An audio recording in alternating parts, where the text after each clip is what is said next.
Thanks for being a part of Halftime Chat.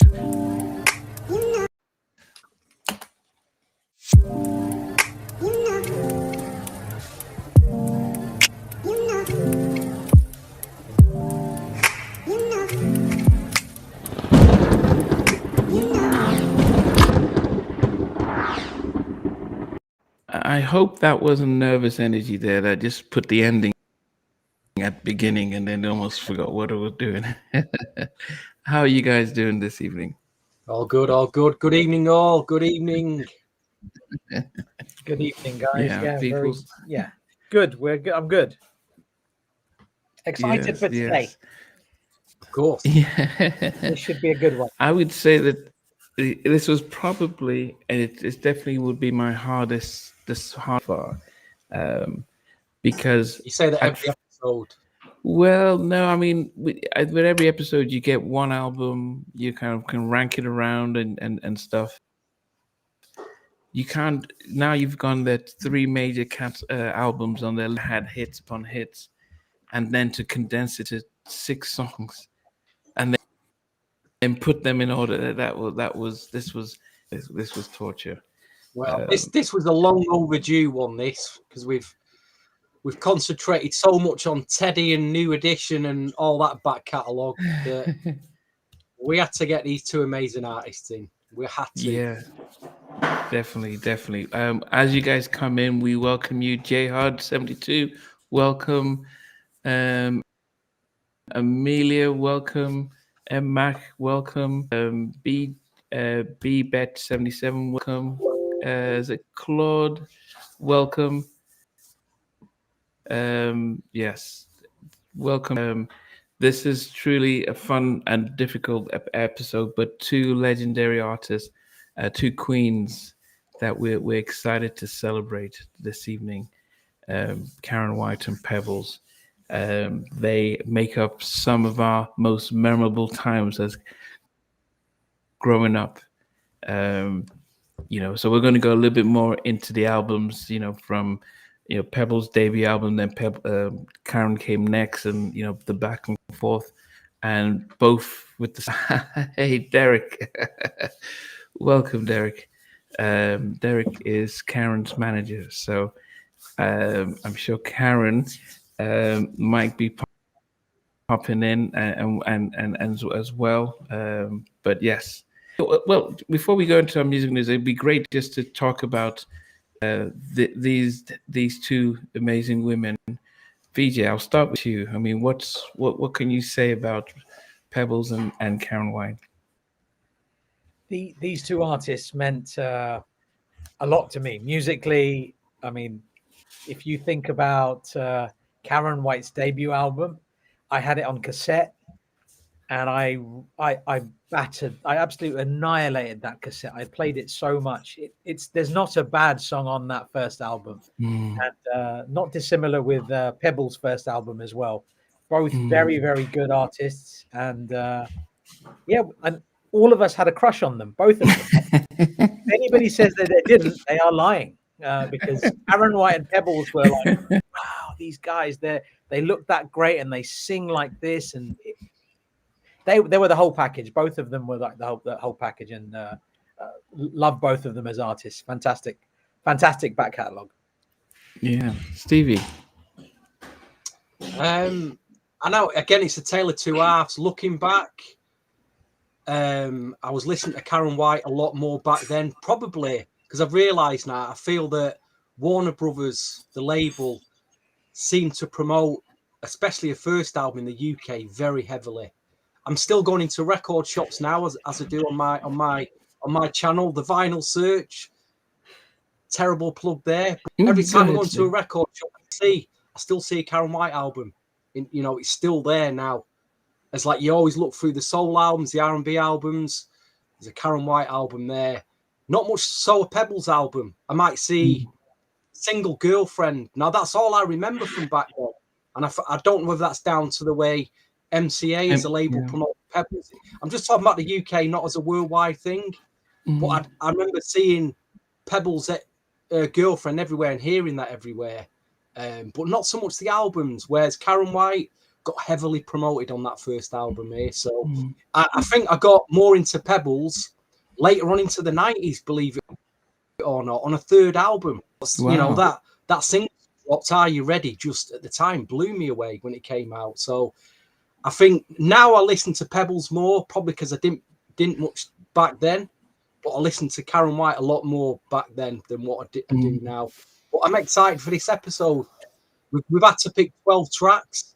We know that probably in our heads, you know, it's the ones we listen to the most. Surely you've picked the ones. I'm not saying the best tracks.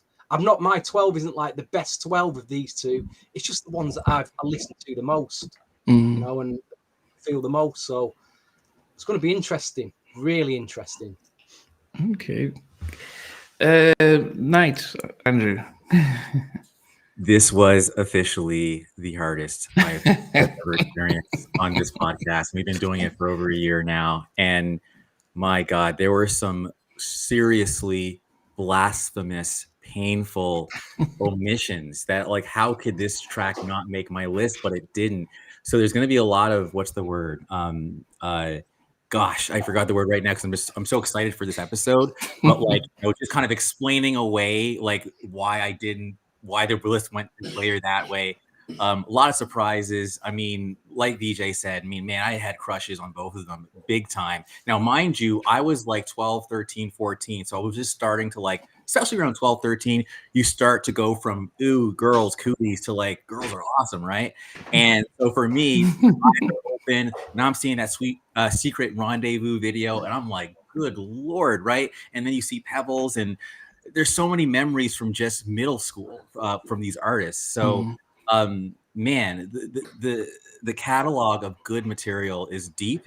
And then the last thing I'll say is, converse to Stevie rather, it was the first two albums that really were part of my life, and this episode is the reason that made me finally give their third album a chance. And I'm happy to say they both like surprised me. Like they both better than I was expecting, because they didn't get a lot of love, I think, at least not in the US. Like, so, but we can talk more about that. But I love this episode, and I'm talking too much already, but I really, I don't know if you guys can tell, I'm really excited to get into this one. Yeah. Good vibes, man. Good vibes. Feeling it. Vibes. And what are your thoughts? So what do you remember from back then specifically? From what I think I think Karyn's debut album was when I was in Nigeria, and both Secret Rendezvous and Superwoman were the country, and I would always say this: when Superwoman comes on, and I was in boarding school, so we went. We weren't getting, so my daughter is now, and she put some real hot Nigerian pepper on her eggs. So yeah. Anyway, so all of a sudden I'm coughing. When Superwoman came, yes. When Superwoman came out, and I was in school, and making breakfast, and when you're getting rationed food, you can so yes. But I was in mate, we need to have a word with your daughter, mate, because you always seem, the minute you start this podcast on a Sunday, she's in that kitchen cooking. You know, ask her to do it an hour early or maybe an hour later or something. Look at the guy's coughing away here. It's like tear gas. Hanging in by a thread, man. He's hanging in by a thread. Well, I guess, I mean, anyway, yeah. Jellybean. Just before we start off, can you talk? Yeah, I had some thoughts about that. Like, this man, I mean, to explain his impact on R&B, funk, soul, the Minneapolis sound it's a massive loss. This is a big loss to music. He was in the time, they had the albums in 81, 82, 84, and then the original 7 album, Vanity 6 in 82, Sheila E in 84. He was even on Janet Jackson's Dream Street. Like, this is like early Janet, an incredible album. If you guys, anybody doesn't know it, DeBarge's Rhythm of the Night, he was on that in 85. He had his solo album Shockadelica in 86, worked with Morris Day on Daydreaming in 88, Paula Abdul 88, Sue-Ann Carwell in 88, Cheryl Lynn, he was on the good stuff with Cheryl Lynn. Like, I mean, this man means a lot musically. He was on Janet's Control, Rhythm Nation. Stevie will be very excited by this album that's even being mentioned. Cool School, he was involved in that. Yes. He produced Alexander O'Neal's Criticize. He was responsible for the original, and when Jam and Lewis turned around and said when they did Crucial, hey Jellybean, can you create a song which sounds like Teddy Riley's New Jack Swing? And then we got that incredible dance remix of Crucial. That was Jellybean Johnson. He worked with Rod Stewart, Shaka Khan. I wonder if any of you can think of a Father MC connection with Jellybean Johnson. Can you think of one? Yeah, I can think of one. Well, yeah. All I Want Is Affection. I'm sure it's got to be that one. Yes. Tamara and Seen Affection, which was a sample used on All I Want by Father MC. That was his song. Did he do Mint Conditions' first album? He did. Yeah, and Mint, so the whole Forever in Your album. Eyes, Pretty Brown Eyes.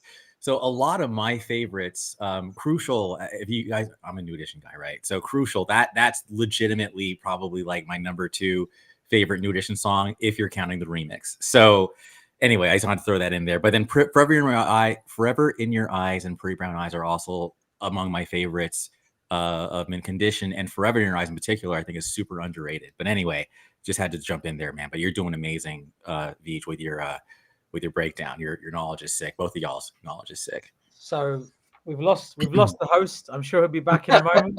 The host is back. It's been hot pepper soup. It's been hot pepper soup with Nandi, as we say in Nigeria.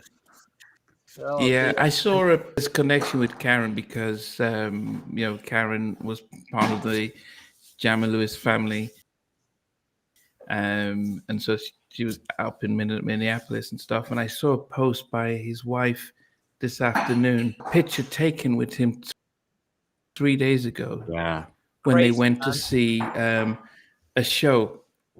So it doesn't look as if this was like a long-term illness. So. And she played a song about, time, just being aware of time. So we sent out prayers to his wife and the whole Minneapolis Sound family as well. Okay. So both these amazing women, and, I think we started it off and it says Karyn White versus Pebbles, but it was more, it was more like 2 women who were, even though Pebbles came out in 87 and Karyn came out in 88, their albums sort of mirrored each other. They had the same producers, well, a lot of Babyface and stuff like that. And they, 3 albums on these major labels. For me, I think when third albums came out, I think that I think MCA closed the year after his third album came out, so they didn't really put any effort into promoting it. And then I think with Warner Brothers, with Karyn, if they had released what's the Babyface track? Can I Stay a While? Is that the one on the third album? I think Can I Stay With You? Can I Stay With You? I think if that was the first single, that album would have done much better. I think because if you think about 94, we had a lot of, this was the peak of 90s R&B with TLC and Mary and everything. The song that would really capture the radio. Oh dear. So yeah, it was disappointing that the albums didn't get the attention they needed, but listening to them now, wow, yeah. What did you make of their third albums? What didn't get the push? All right. Oh. With Pebbles' third album, I think it's wildly underrated. I think it's such a special album. I think if you're talking about that 90s R&B sound, that and 95 in particular, which is when it came out, that time there was just so much good music coming out. And this is as good as anything that came out in that album. You take a song like You, which was produced by Chucky Thompson, Pebbles, and Puffy. Unbelievable. The 3 Organized Noise songs, you've got Alex Riesborg on there. I don't know what to say about that third album. It's a very special album. You won't think that when you see my list, but that's a separate conversation. We'll get to that later anyway. But both of those last 3 out, the third album for both artists was fantastic. Really, really good albums. Yeah, my theory. I keep talking. I'll just go ahead. Yeah, my theory is that again, both artists came out like during that new Jack Swing era proper, right? So by the time 94, 95 came out, to me, it was more hip hop soul. And because, you know, Pebbles had more of that Organized Noise and Chucky Thompson thing going on, I do feel like the Pebbles album felt more in line with the times, because by that time it was about people like Faith Evans. It was about Toni Braxton. It was about Mary J. Blige. And I feel like those kind of like, I'm not taking anything away from Karyn White and Pebbles, but I feel like the landscape had changed. And I think that when the landscape changes, it's then hard to kind of find an audience. Do you go more, especially with Karyn, I felt like that album was more of an adult contemporary. And I think that at that point, like, I'm not sure if R&B adult contemporary had really solidified then. It was like kind of like an in-between stage, whereas Pebbles had a bit more of a younger feel to it. It was still classy, but again, you had a bit more of a Atlanta, you know, hip hop soul era thing going on. So I do think it was also a mismatch between the artist and kind of the times, in addition to maybe some of the industry politics happening at the label. But again, I do think that the albums they deserved more attention than they got. That's how I viewed it. And Stevie, you said you later got to the third album. Well, I listened to this album a lot, and I'm so thankful that they didn't put a load of rappers on this. They could have easily just put a bunch of rappers on this. Yeah. I played this album a lot. I really enjoyed this album. You could argue that the new Jack sound was done by 94, but I liked Hungah. I thought it was a really strong single. I'm glad they did them upbeat dance tracks, like new Jack flavored tracks on the album. Really, I think the album sounds really good still today. The ballads, the mid tempos, it's a strong album. I think I was a closet A&R person back in the day, and so you listen to an album and think, okay, the kind of video, this is the single. Knowing radio in 94 and knowing what was happening, I think Hungah was the third single.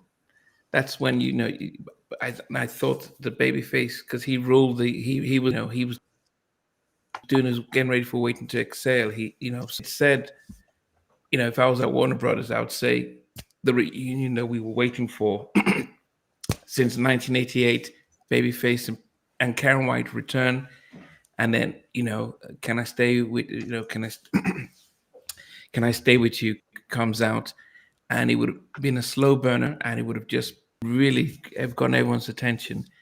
And but I think Hungah, which was a beautiful mellow track and everything, I think radios would have just given it a try, and then it played all the other and all the stuff that was happening at that time, and it then becomes harder to cross through the airwaves and stuff. But I loved something. It had some real strong ballads. What did we make of their debut albums, starting with Pebbles? So good, man. Like, so good. So many more singles could have been released off that. Listening now. Yeah. Some of Charlie Wilson's best music outside of his own work, so as a solo artist and with the Gap Band, was on that Pebbles album. Some amazing stuff. Amazing stuff. And I'm sure we'll talk about Mercedes Boy at some point, but Charlie Wilson did a song called I Want to Ride with a group called Mannequin. The lead singer was Kenny Lattimore. And that music was taken from that song and used on Mercedes Boy. So if you like Mercedes Boy, which I suspect a lot of you do, you need to hear Kenny Lattimore sing over that same music. It's stunning. It's a great groove, isn't it? It's just a great groove. It's like you get rhythms in reggae. Oh, they just took the rhythm and made it. Was it? And I don't know which came first. Was it Mannequin or Pebbles? I can't remember. I think Mannequin probably came first. I think it was Mannequin. Yeah, because I thought Mannequin was 88, wasn't it? Pebbles was 87. I can't remember. I'll have to discogs it. Yeah. But either way, I think they were both like answer songs. It was like an answer back song, wasn't it? Yeah, absolutely. But both fantastic, great records. Fascinating. Yeah. Oh, I do remember this. But LA said they were supposed to give it to Pebbles, but so Vanessa Williams, but they got more money to do it with Pebbles, so they got twice as much for the producing fee to record it on Pebbles.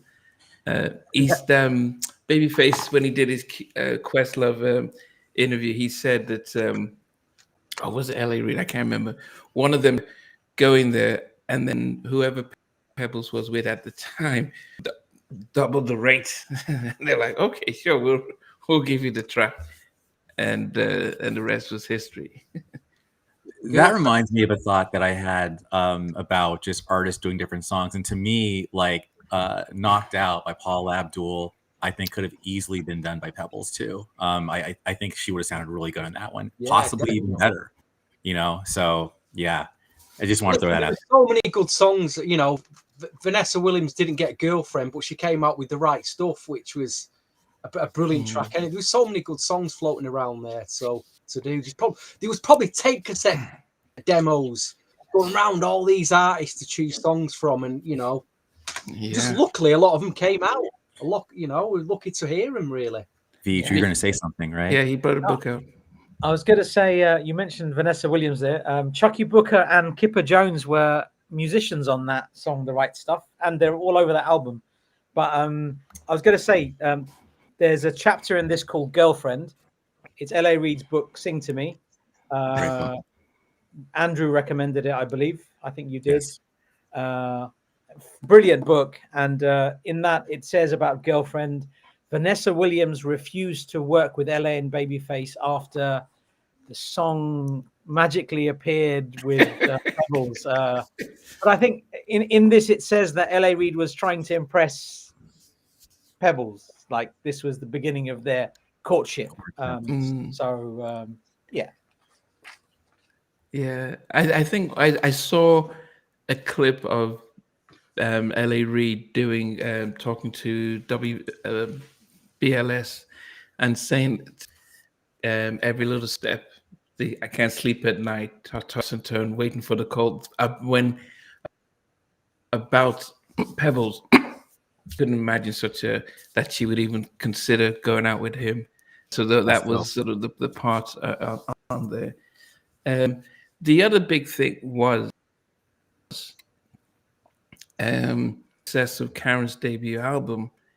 Babyface were expected to work with her again on a follow-up album, but L.A. Reid that they got both he and Babyface got invited to a Warner Brothers function, and his name has disappeared from your head now. Who's the head of Warner Brothers Black Music? Benny Medina. Benny Medina called them, invited them because they were the success of Karyn's debut album. Comments were doing. LA was dating Pebbles, and he shows up with Pebbles, and Benny says, "Why did you bring her here? That you've got to no, she can't come in." And he was like, "No, that's my girl." He says, "No, that she's Karyn's rival. You can't bring her in." Ego and LA said, "Come on, guys, we're leaving." And they leave. Benny, he says, that you're not going to work with Karyn ever again because of that. And 5 years later, Benny says, apologies, this was a Warner Brothers stuff. All the Warner Brothers were there, and Karyn was Pebbles' biggest rival. Oh, well, no, at the time they were at the same. Yeah. And you bring in, it's almost as if you're laughing, mock everyone there. Can you imagine coming to an event and bringing and then Sync event and Backstreet Boys show up or something? Back here, just thinking something, but that meant they couldn't work with her for this follow-up album. But listening to Rituals of Love, I don't think they were missed. Because listening to what Jimmy and Terry did on that album, I was like, man, they had the up-tempo stuff, they had the sounds blackness. There was a different vibe and energy of what Jam and Lewis did production-wise. I want to jump in. Yeah, no, and I distinctly remember. I mean, Jimmy Jam specifically used the word aping. I think he said Romantic was our best attempt at aping the LaFace sound. And I remember the first time hearing Romantic back in '91, I did think, when you listen to the percussion on that song, it sounds like classic LaFace. So when you find out it's Jam and Lewis, I was just like, man, Jam and Lewis I think that's when I came up with the term of the magicians. I just really think that they make magic with their music, and Romantic it carried that DNA through. So, and then as you'll find out on this podcast, your boy Andrew does not just like Ritual of Love a little. Ritual of Love is that is my ish. So that's my first kind of mini spoiler there. My God, I love that album. It's a great album. It's such a strong album. It definitely is. It definitely is. I mean, there was a song that I can't remember what it is now. I will get it in there, but it was happy. It was upbeat. I actually didn't think they missed LA and Babyface because I think that it had her first number one on Rituals of Love, and so it was definitely a different vibe and different energy. And I thought this was Jam and Lewis really stepping up and not as you said, trying to take some of that face stuff. But Karyn co-wrote pretty much most of the songs on the album as well, so that was a whole different vibe on there. Yes. Anyway, so I don't know how we're gonna do this. Start from 12. So, guys, as you're watching, what we normally do on this episode on this show is that when we're doing these ratings, we're going to rate our top 12 songs from both artists. Impossible to do. I mean, when you're thinking about 6 albums and over 60 songs, we only have to pick 12 and 6 from each. And we're going to rank them from number 12 down to number 1. And then at the end, we're going to also rank our top the 6 albums in from 6 down to 1. And it's just preference and at this time. So I will start off and say what song will come in at number 12 for me. And it was from Straight to the Heart album. And I would say that I really did love this album. And you'd be surprised. Let me see. Yeah, there were some songs that I really this album. But at number 12 for me came in "And More Try," and that was produced by Kyle West and Pebbles. Can you imagine? And you can hear some of Kyle West's little night and day influences on. But yeah, it was. I think just listening to how Pebbles, her vocals, and reminded me of Shantae Moore. She has a soft voice, and actually, in some elements, there were elements of, especially on the Straight to the Heart album, there were elements of Michael Jackson, like that Butterflies, that type of tender type of song, not overstretching. There was a cover. There was an MJ cover version on there. Yeah, there was. Yes, but yeah. So at number 12 for me is try. Give me one more try. Yeah, nice choice. yeah.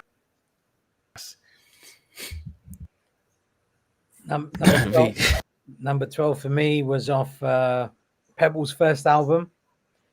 It is sampled in 8 songs and was covered in Nicole's Two Hearts Are Better Than One. Produced by Paul Jackson Jr., involvement from Louis Silas Jr. and Alex Brown. It is Two Hearts. And this song is a fantastic song.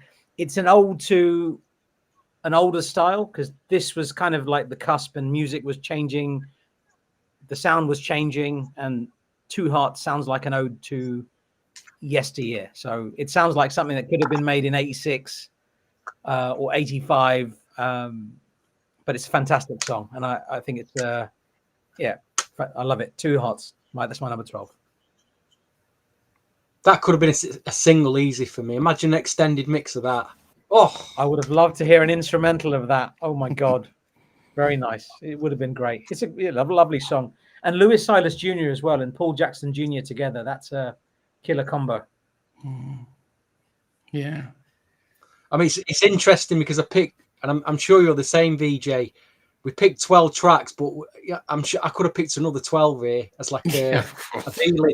It'd been easily as strong, you know what I mean? Including that track. I haven't picked that track in my top 12 because I've only just been listening to it recently. I think why weren't I listening to that track back then?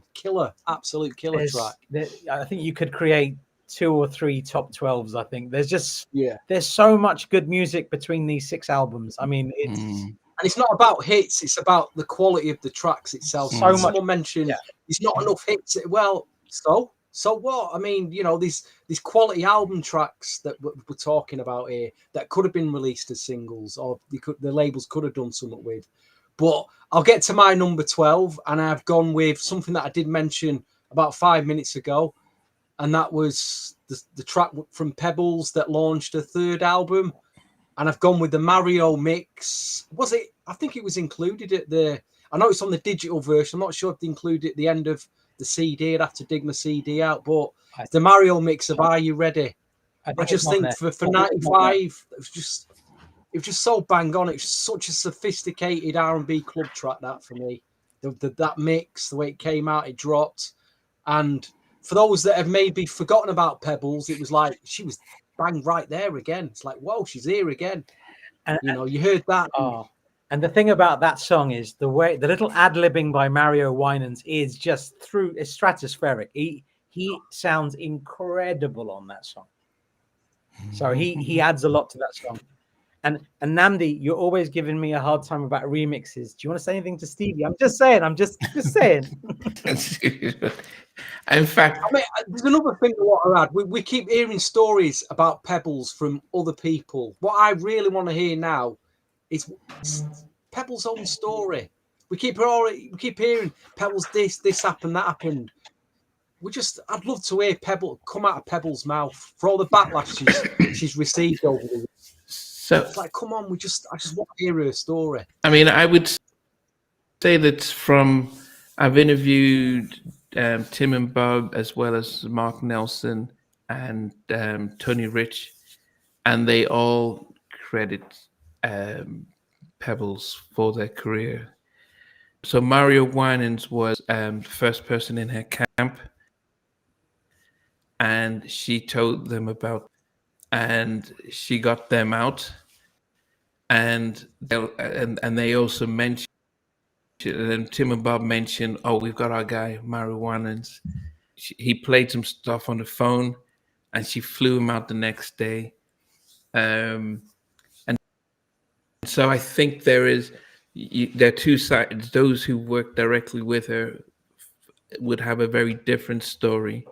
And everyone understands music politics. You know, Michael Bivins. We saw Michael Bivins and Boyz II Men on The Breakfast Club. You know, as much as some would give, credit about launching us, there are others who would talk about could have done better. And Mike Bivins said, "Look, I was a kid, what I was told." So you know, so there's just so much about backstories that we don't listen to and hear. And she was also credited for building the face. It wasn't just LA and Babyface. You know, she was part of the empire that started that, and you know, with TLC. So yes, she has said that, you know, when she is ready, she will be able to come and give a story. Yes, night. Right. That would be great. All right. I think there's a lot of love for the Straight from the Heart album by Pebbles in the number 12 position, because yes, my number 12 also comes from Straight from the Heart. And when I was listening to the album for the first time, I hit this song on repeat, and I just did. And this song is called Soul Replacement. Looking at the credits, it was Faith Evans, Big Rube, someone named Etheridge, and then Organized Noise. And what I liked about the song was, you know, I was talking about how albums have to kind of sound with the times, right? So someone had mentioned Crazy, Sexy, Cool. That album, I think, kind of helped define what the sound was. And I felt like this album could kind of hang with that orbit. And when you've got like that spoken word section in the middle, and then Sleepy Brown has that little section in there's just something very hypnotic and zoomed in about that song. So I just was like, I like this. This sounds nothing like Girlfriend or Mercedes Boy or Giving You the Benefit of the Doubt. So to me, it kind of represented an evolution in her sound. So for that reason, I've got Soul Replacement absolutely representing, kicking out other songs like Give It To Me, Give It To Me. I'm sorry, I have to give that love. I love that song. Didn't make the list? Hell no. But it's like, I love that song. But Soul Replacement, there's so many others. I'm going to mention more songs. I'm going to breadcrumb them. But anyways, you guys get it. Soul Replacement, 12.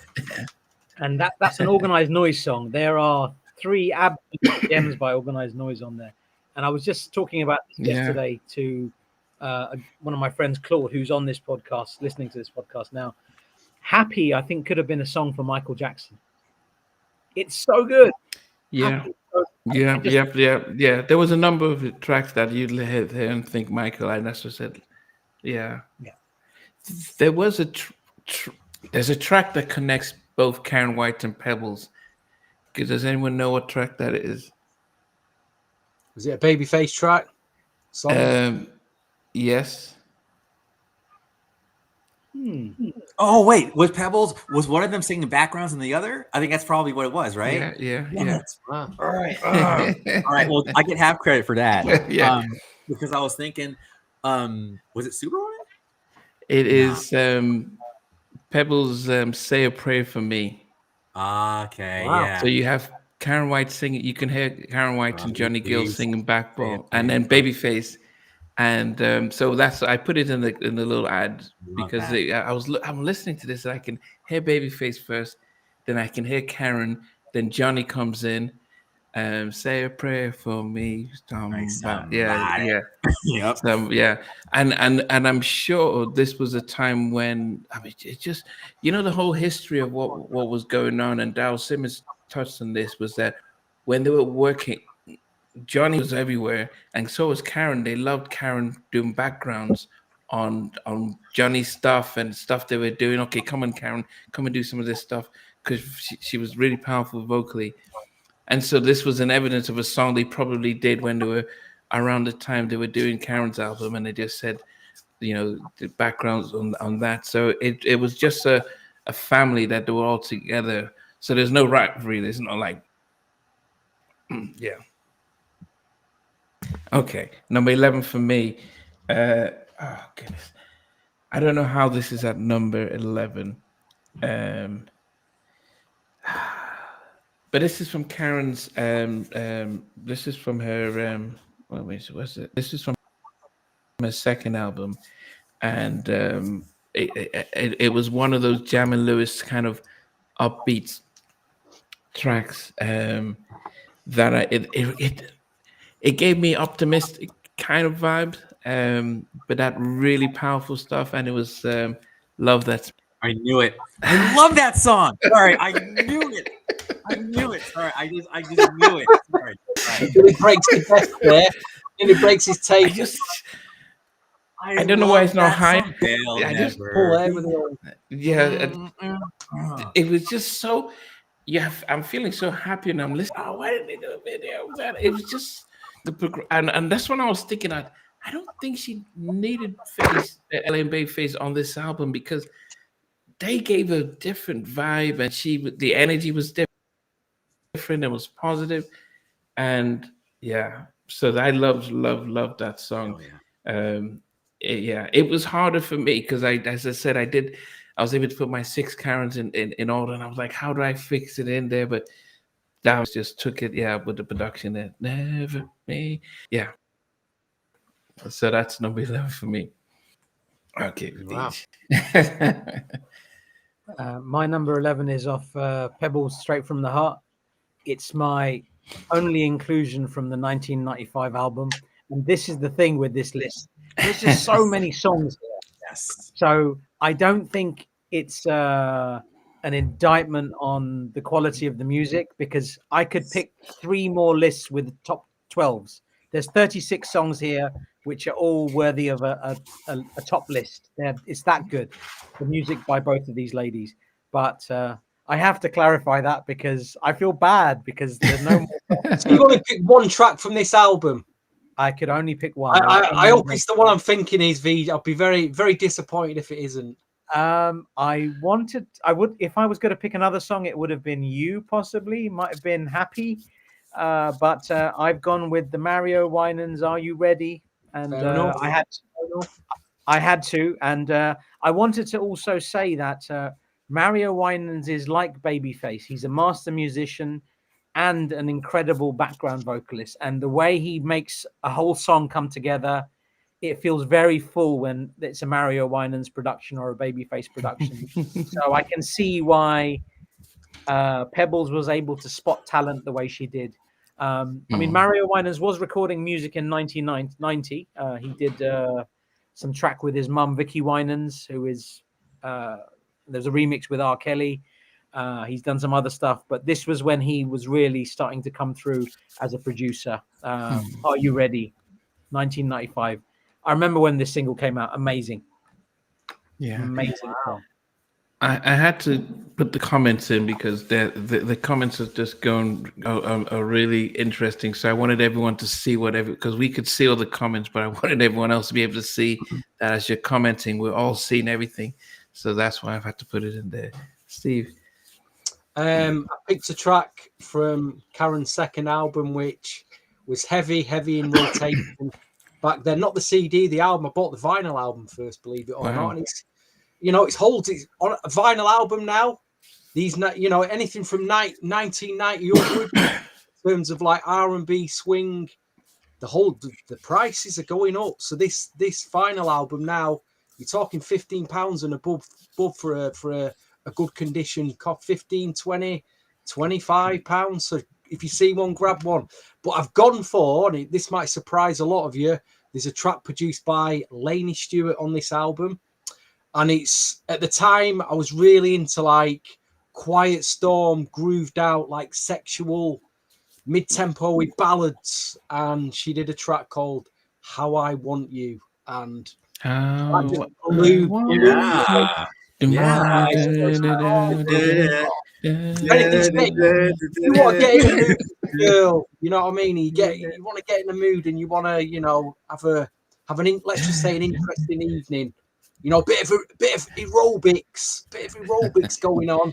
Get that track on, and it's on my list.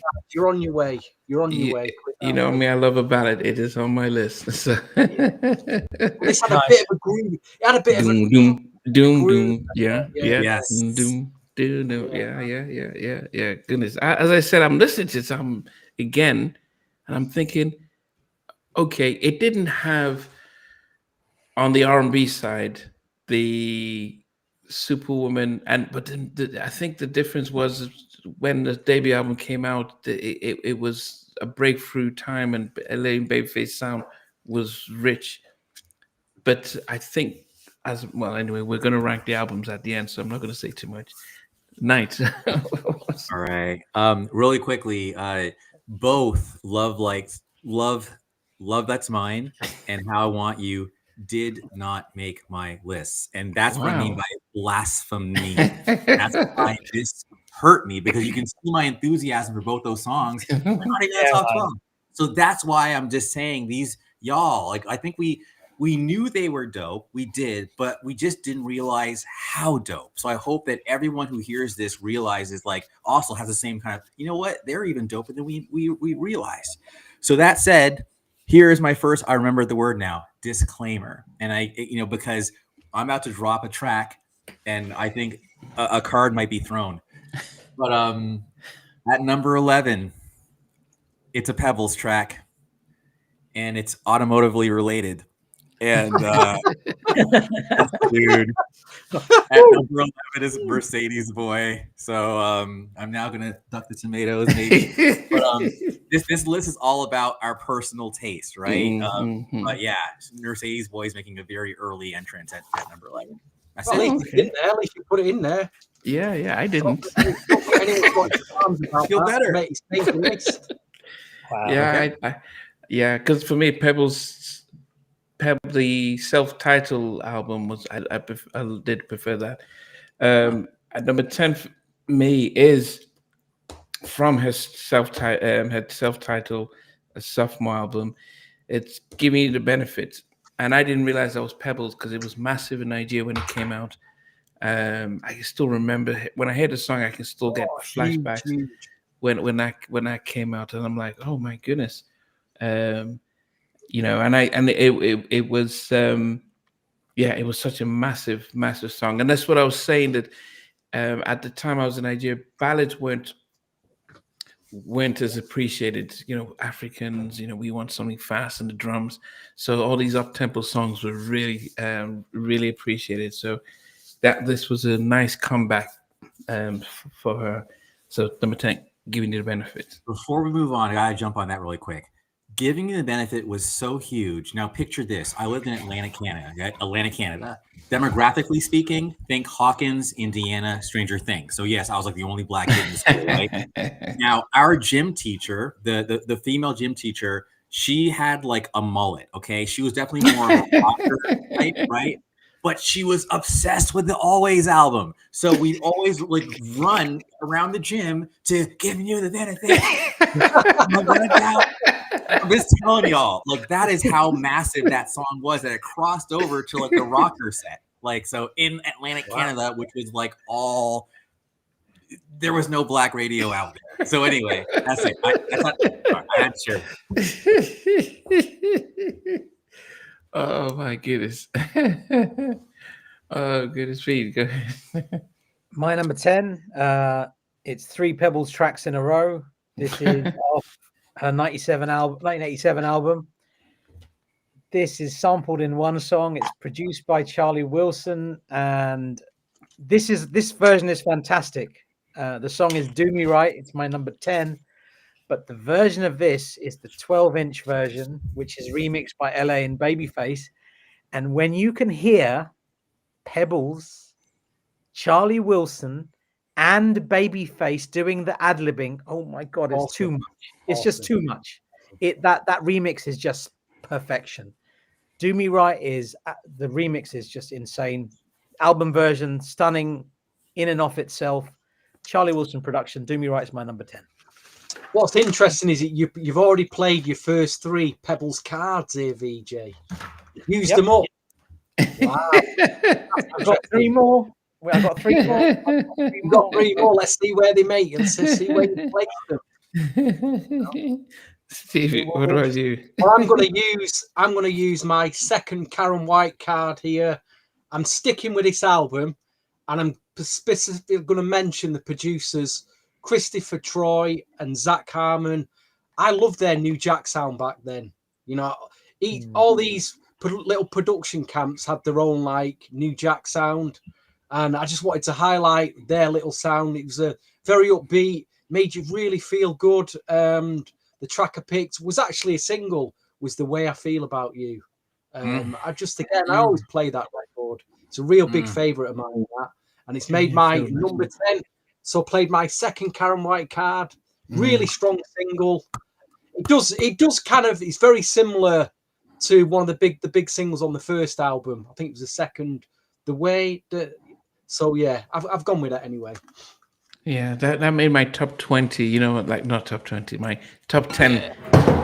Karyn White stuff. I didn't think anybody else would pick, but I just feel that I think you touched upon it earlier night. I think we're all going to pick out little gems from all these 3 albums here that, you know, yes, we are. all round wise, I think a lot of little gems are going to get pulled out here, which is great. Yeah, Can I say how painful it is to not say anything? So I so want to say something, but I'm not going to. I'm just going to it's not worth it, mate. But it's like I feel like a Labrador, like a you know what I'm talking, like those dogs, like those lap dogs that go. Anyways, all right. So number 10 for me is the first appearance by Miss Karyn White, and this song, I'll admit, I didn't really check like that until this one, and it's from her first album. This song was something that I didn't see until last weekend, and that is Love Saw It. I knew the song existed, but I just realized, man, this song is doper than I realized. So it's my number 10, and I'm sticking to it, and that's all. Hey, at least always trying to get a Babyface track in there somehow, right? Hey, hopeful. How you doing? Okay, number 9 for me. Oh, goodness, so going back to straight from the heart, and this was. I'm like, goodness, this is when I thought Shantae's more, and I thought also a little bit of Butterflies. It is Show Me, Pebbles. Wow. Organized Noise producing this stuff. I'm like, wow. Show Me. Yeah. The production, how she delivered it, just it felt like she didn't. They said, look, don't rush. Take your time. And there's so much, and I was actually pleasantly surprised. And I was very disappointed that I didn't know about this album in '95. I didn't know about it, and I'm thinking. I think MCA was as I said, they dissolved the year later. So I can imagine they just said, let's just put it out just to fulfill the obligation. But it was such a strong album, and so it was really disappointing that I didn't hear about it until now. And yeah, but this was just an amazing vibe. Yeah, Show Me. That's number 9 for me. My number 9 is my first inclusion by Karyn White. It's off her 1994 album, and my only inclusion from her 1994 album. It is produced by Jam and Lewis. It samples the Barcade Holy Ghost from 1978, the Honey Drippers Impeach the President from 73, and James Brown's Payback from 1973. It is Hungah, and I love this song. I think it's such an incredible song. It's great energy. It's a little bit. It's a continuation of what Jam and Lewis started in '92 with their new style, their interpretation of that higher tempo New Jack style. And Hungah's a fantastic song. I love it. And is it almost like That's the Way Love Is updated? Yeah, brilliant. It was brilliant. Hungah for You. It reminded me of something like the Brand New Heavies or something like that. I don't know. It just had that, not neo soul, but it's that almost like Black British. I know what you mean. Type of vibe that you'd get. Yeah. And I can't remember what the track, but it was. Yeah. But I think if you know, when you think about what was coming out in '94, you can understand why I was disappointed how what they brought out and how that song would have to cut through the airwaves in '94.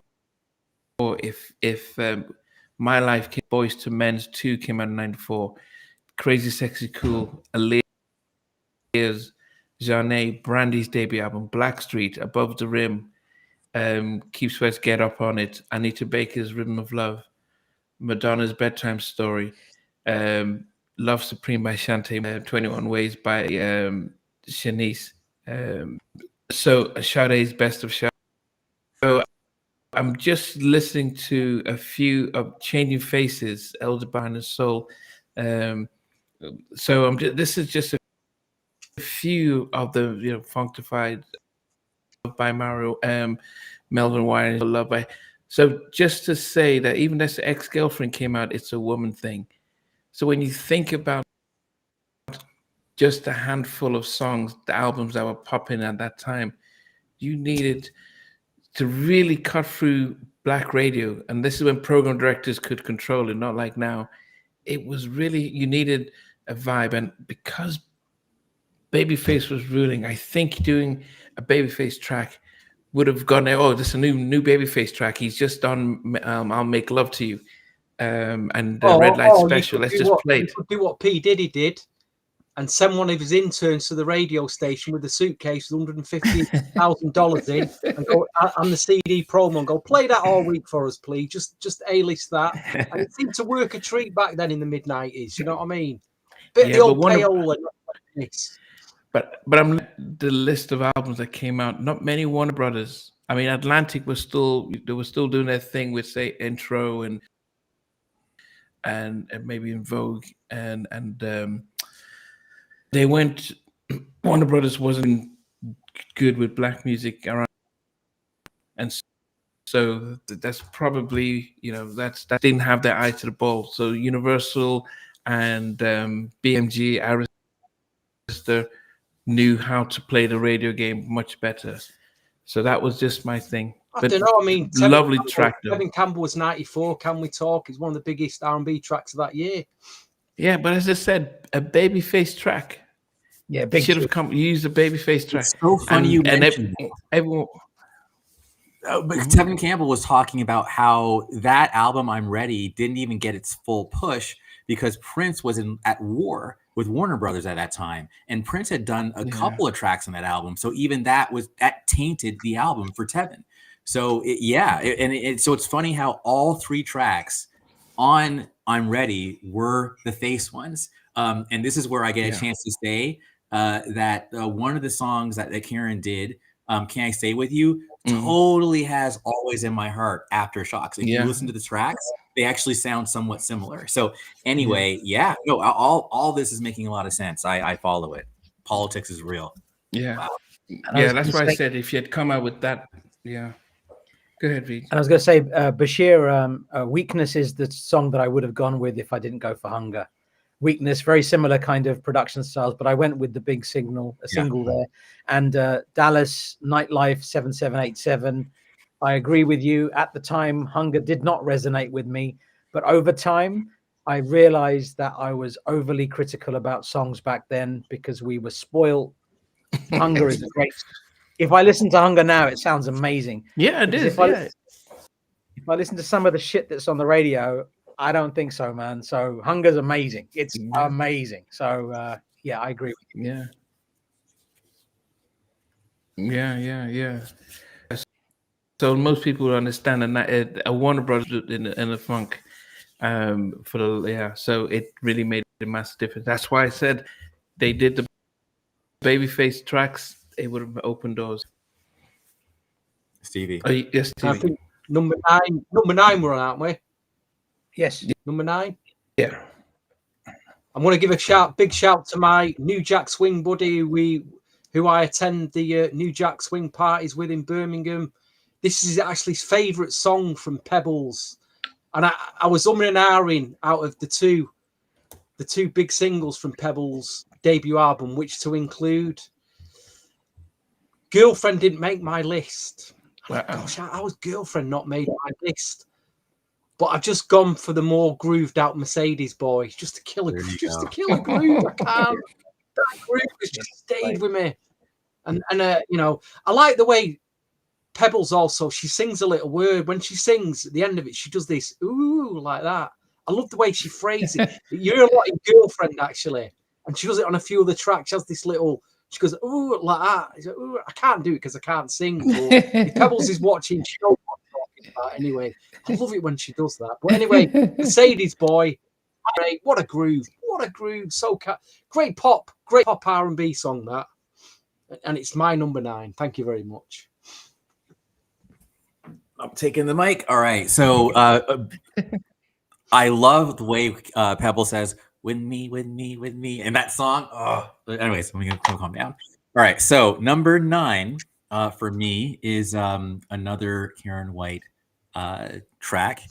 And I think it's safe for me to say that, yes, when I mentioned Soul Replacement, that was the only track on my entire list from a third album by either of them. So that's it. Everything else is from the first 2 albums. So number 9 is indeed, even though I love this song, and when I first heard it in 1991, I thought to myself, man, I think if there was a Gem and the Holograms movie, Gem should be singing this, because it just sounded that big, and it was a huge crossover. It was all over MTV the same time You're Never Gonna Get It by En Vogue was out. And that song indeed was a video with a purplish blue sheen, and this beautiful woman was still there with pearls going on, and that is Romantic by Karyn White at number 9. And the fact that I have it so high in my list tells you that there's some heat, at least heat for me, coming up in 8, 7, 6, 5, 4, 3, 2, and 1. All right. What a lovely picture that is. Nice. Good Lord. Warner Brothers should have given us a poster. Got the vinyl out there and get a nice poster of this. But yeah, I mean, they didn't handle the show right after his debut album, Yeah. Okay. Number 8 for me is I'll just go straight to it. Is I think there was I'm surprised where it is, but then again, looking through the list, it's Girlfriend by Pebbles. Love the track. Love when she says your deal, and they join in. I mean, that is just so classic. I mean, if you ever see them doing the live performance, and then you see them come to the front, and then they sing their stuff and goes back and stuff.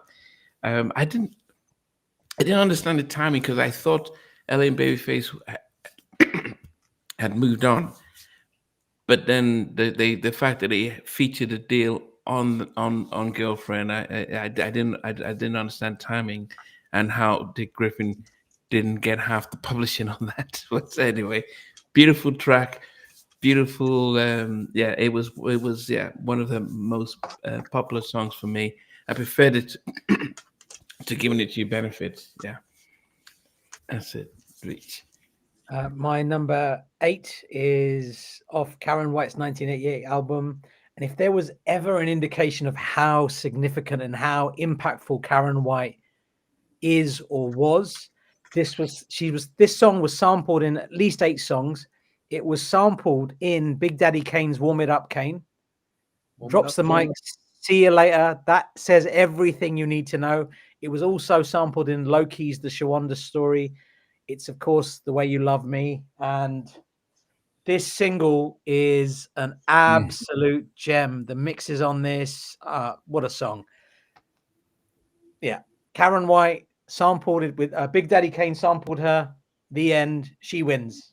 That's it. Wow. That's it. End the podcast. Wow. How many tracks have been picked by the same? Has anything been? I've heard. Try to think now. I've heard. Are you ready?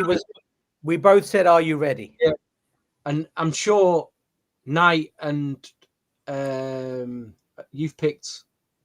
I picked Mercedes Boy, and I think you did too. We both picked Mercedes Boy. Yeah. So all right. So that's interesting. So there is a few the same. Right.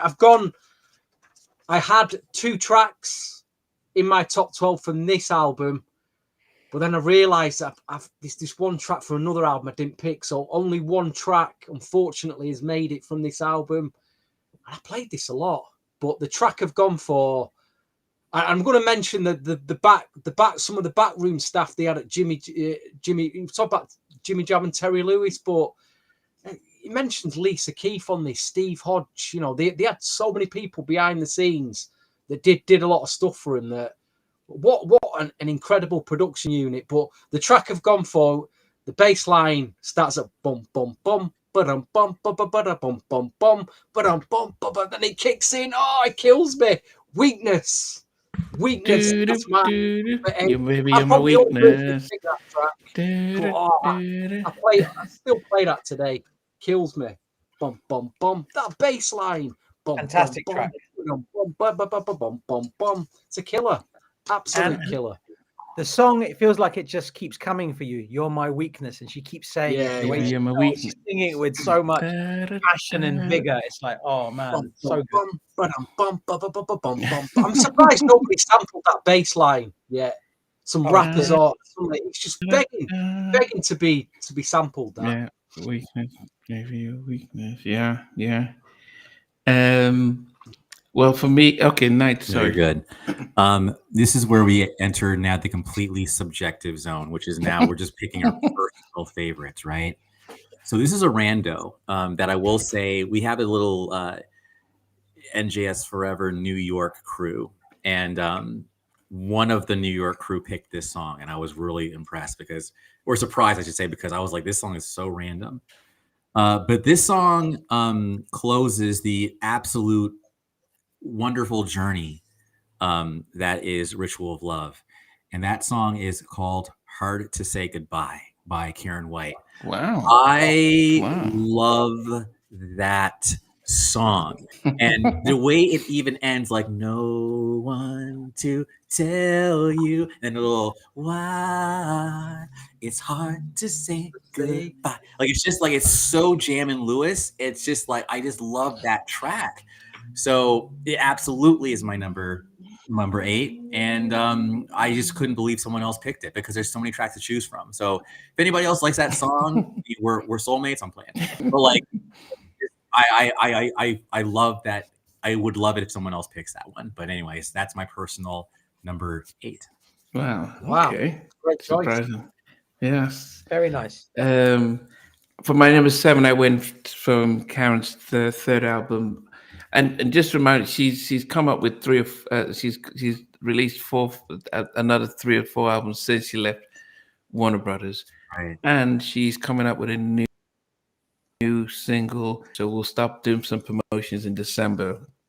So she's done some new music with DOA Island on some of the production. So we get ready for that.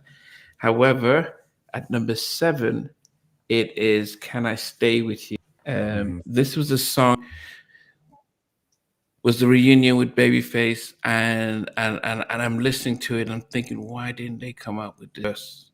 Even though Hungah was beautiful, but this would have got through the noise and would have been like, okay.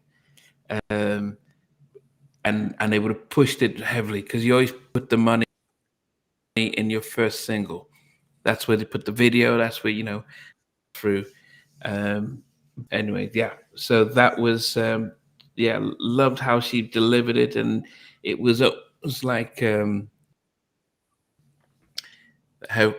chemistry with Babyface had not disappeared, the way she delivered it. But so "Can I Stay With You" is at number 7 for me. Nice, man. I'm gonna have to compliment we're gonna have to compliment everybody on every one of their track selections because they're all great songs. I mean. There's hardly any duds. I'm not saying there's some which I could skip, but 95% of these albums are brilliant. Number 7, is it? Yeah.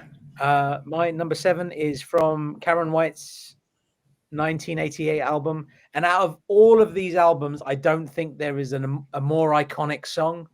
This song was all about female empowerment, and it was a song I listened to a lot back then. I feel like a jerk putting it at number 7 because it's such a significant song, but I just don't listen to it as much as I used to. I knew these words back to front. I listened to this to death, although it would be odd if I'm singing those lyrics as a man, but fantastic. It's covered in no less than 9 songs, including a cover by Gladys Knight. It was sampled in at least 5 songs, including Full Force's "Don't Waste My Time." and Montel Jordan's Denise, it is obviously Superwoman. Great song. Great song. Yeah.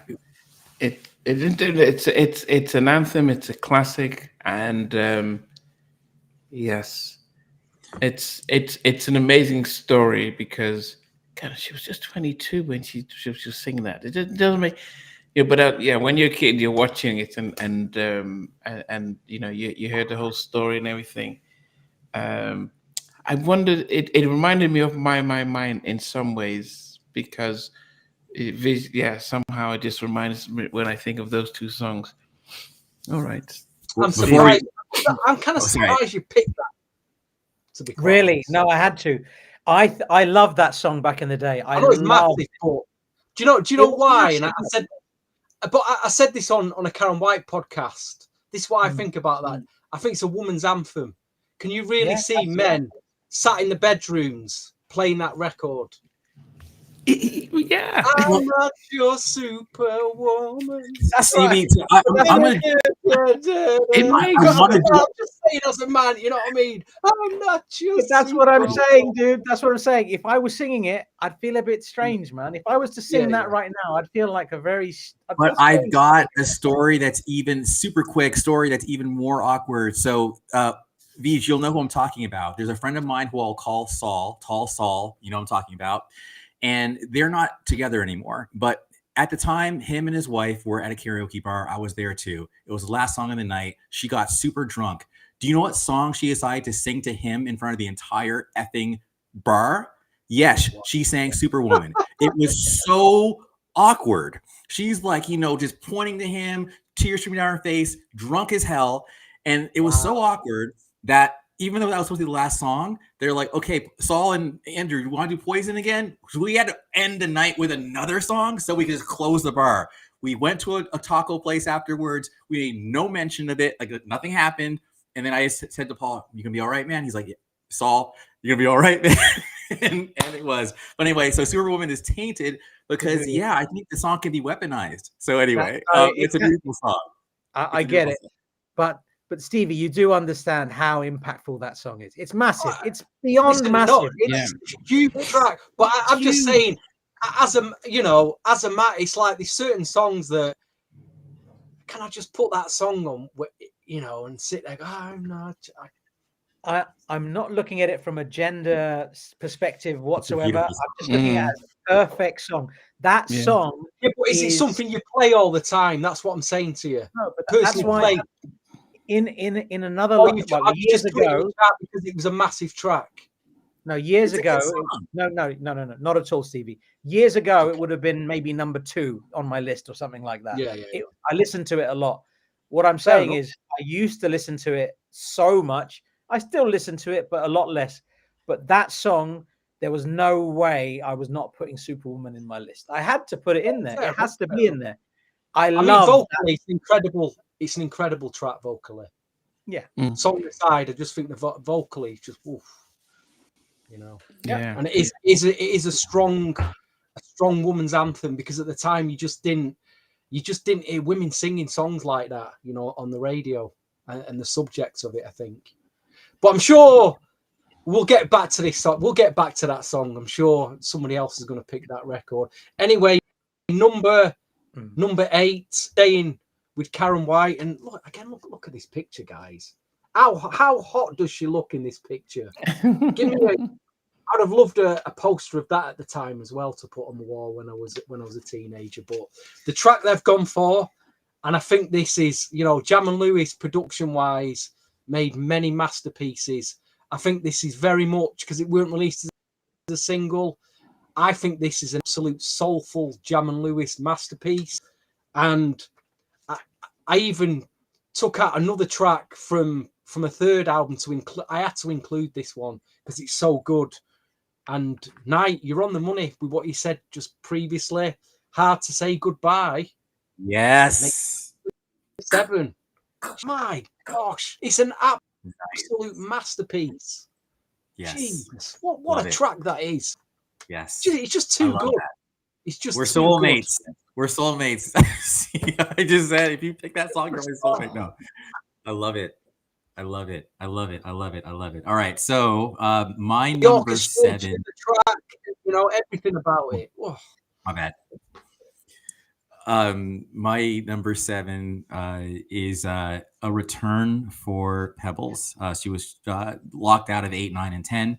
But this is a very kind of sweet track, and it kicks off the ballads on her second album, and that song is called "Why Do I Believe." I don't know. There's just something about it. It's just so tender and sweet and relaxing. I think it's hard to be stressed with that song playing. So, why do I believe that I belong to you? I will sing later on in the show, but not for that song. But that's my number 7. If anyone else likes it, let me know. Nice. Uh-oh. Are you there, Namdi? I think you're He's got on something mute. to say. I mean, he's cooking something up here. I got a feeling he's cooking something up. I was saying the Disney song. It is Disney song. It's all good. Oh, totally. It is. Totally. Disney song. Yeah. 100%. Yeah. My number 6. Oh man, I wish I could push this higher. I think Stevie also mentioned it already. Do-do, do-do. Is how I want you. Oh. Do-do. I'm like, well, I'm listening to this album. I'm thinking, Karyn, I don't think you need a jam with LA and Babyface for this album. There was some jams. I mean, sure and I think what I recognize is that Babyface is good to when it comes to those catchy songs and like, puts it in there. But the timeless tracks that she made with Jam and Lewis, they don't seem dated, and they feel a lot more. There's a lot more meat in it and stuff like that. And you know, because I recognize when I was listening to a number of tracks with Pebbles. Oh, what track was that? I think it was giving it. It was almost like they remixed Off on Our Own. It was almost like, so there's a lot of what Jam and Lewis, LA and Babyface would do, where they'll take elements in this song and match them together, so they'll keep you almost the blueprint. But with Jam and Lewis, sometimes it is almost like, yeah, we're gonna start and build everything from scratch, and it is such a vibe. It was like a jazzy, it was like a bluesy, it was central and everything. Yeah, number 6 from How I Love. Well, I'm surprised you had to pick that. Happily surprised, but really surprised. Nice, man. Yeah. Yes. Okay. Read. Number 6 is a Pebbles track from 1987, produced by Charlie Wilson again, sampled in at least songs. This is also automotively related. It is. So we've all picked it then. It's Mercedes Boy, fantastic song, love it. I will say, I mentioned the Mannequin song earlier, and I'd say that the Mannequin version edges this. I Want to Ride. It's Kenny Lattimore singing at that age. I can't explain how good it's insane. But Mercedes, but we're here to talk about Pebbles, and Pebbles did a fantastic job on this. And hearing Charlie Wilson doing the little bits in between is just, oh my God. And the remixes, don't get me started. Different planet. Mercedes Boy, very, very worthy number 6. Nice. So you've picked it, I picked it, Knight's picked it. So the fact that 3 of us have picked that, I think that could be high up in the master list. We'll see then. We'll see. We shall see. We shall see. Yeah. Anyway, number 6, and it's my 1, 2. Right, number 6. This is my 3rd entry for Pebbles, and you've already mentioned it, VJ, but it's quite high up for me. I've gone with "Do Me Right" from Pebbles. Oh, both the album mix and the remix. I play them to death, mate. Absolutely play them to death. You know. Was there a video to that? Not sure. Was there a video to Do Me Right? I don't think so. Not sure. Not yeah.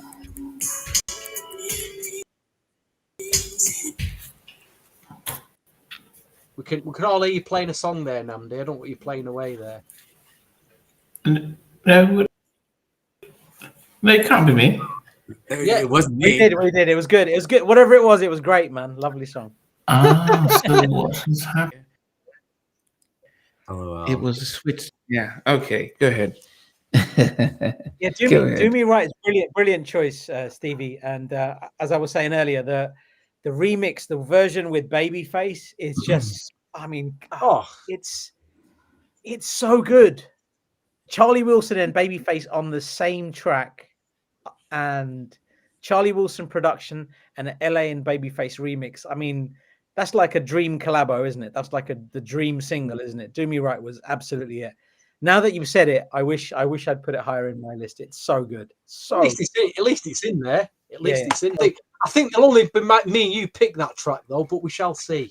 We shall see. Yeah, we shall see. The 90s, Mr. Right. All right. This is another Pebbles track. And as you'll see, there's a pattern here. This comes from Yet. It's another track from her second album, Always. And speaking of Babyface, that gives it away.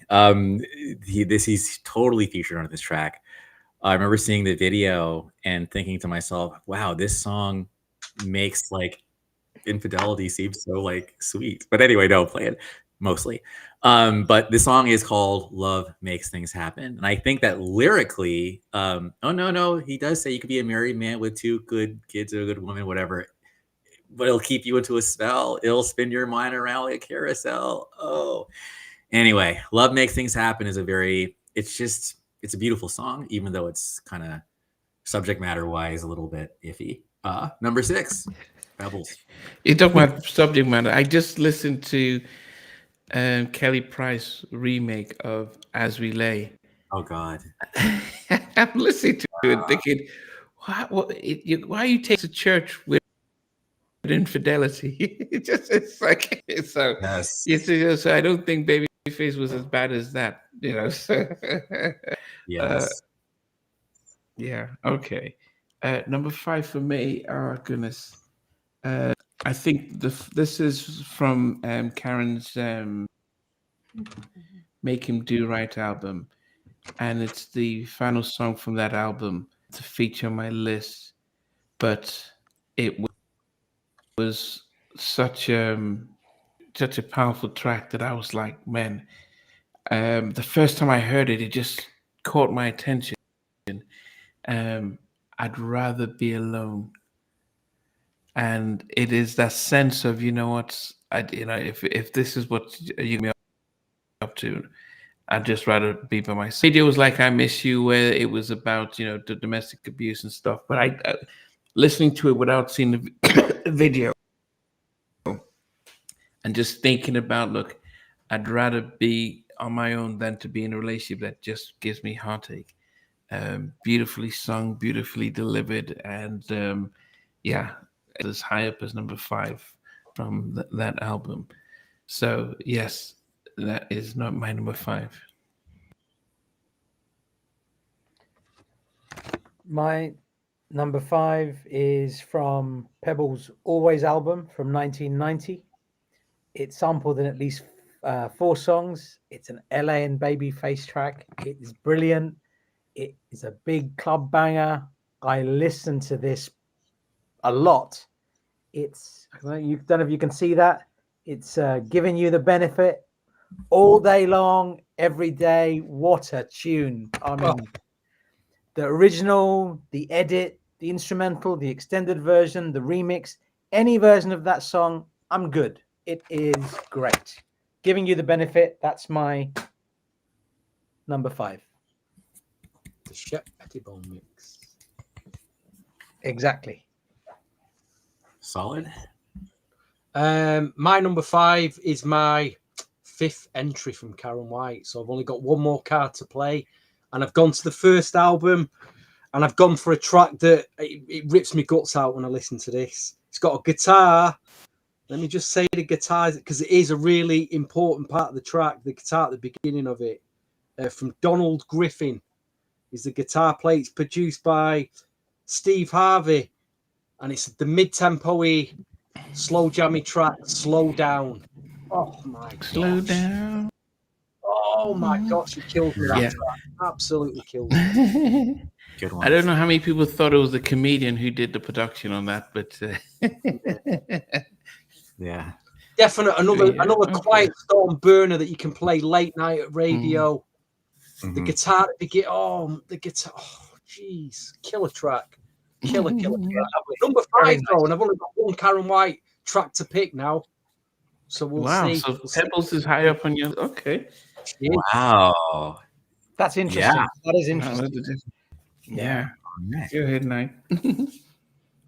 Bye bye, cloudy day. Sunshine's here to stay. Tell the world the way I feel about you. Happy days are near whenever you're near. This is clear. The way I feel about day after day. Like, yo, that song, even the way it starts off, it reminds me of Janet Jackson's All Right. Yeah. So for me, it's like if those songs were like humans, like they're like sisters or cousins, like they are related to each other. And I actually could totally see a world where Janet Jackson did The Way I Feel About You and made Rhythm Nation. It has such an optimistic, sunny feel. So yeah, Stevie, when you picked it, I was shutting the hell up. I was like, yo, I want to say yes, we have it on there, and I do. Now I'm watching the video now.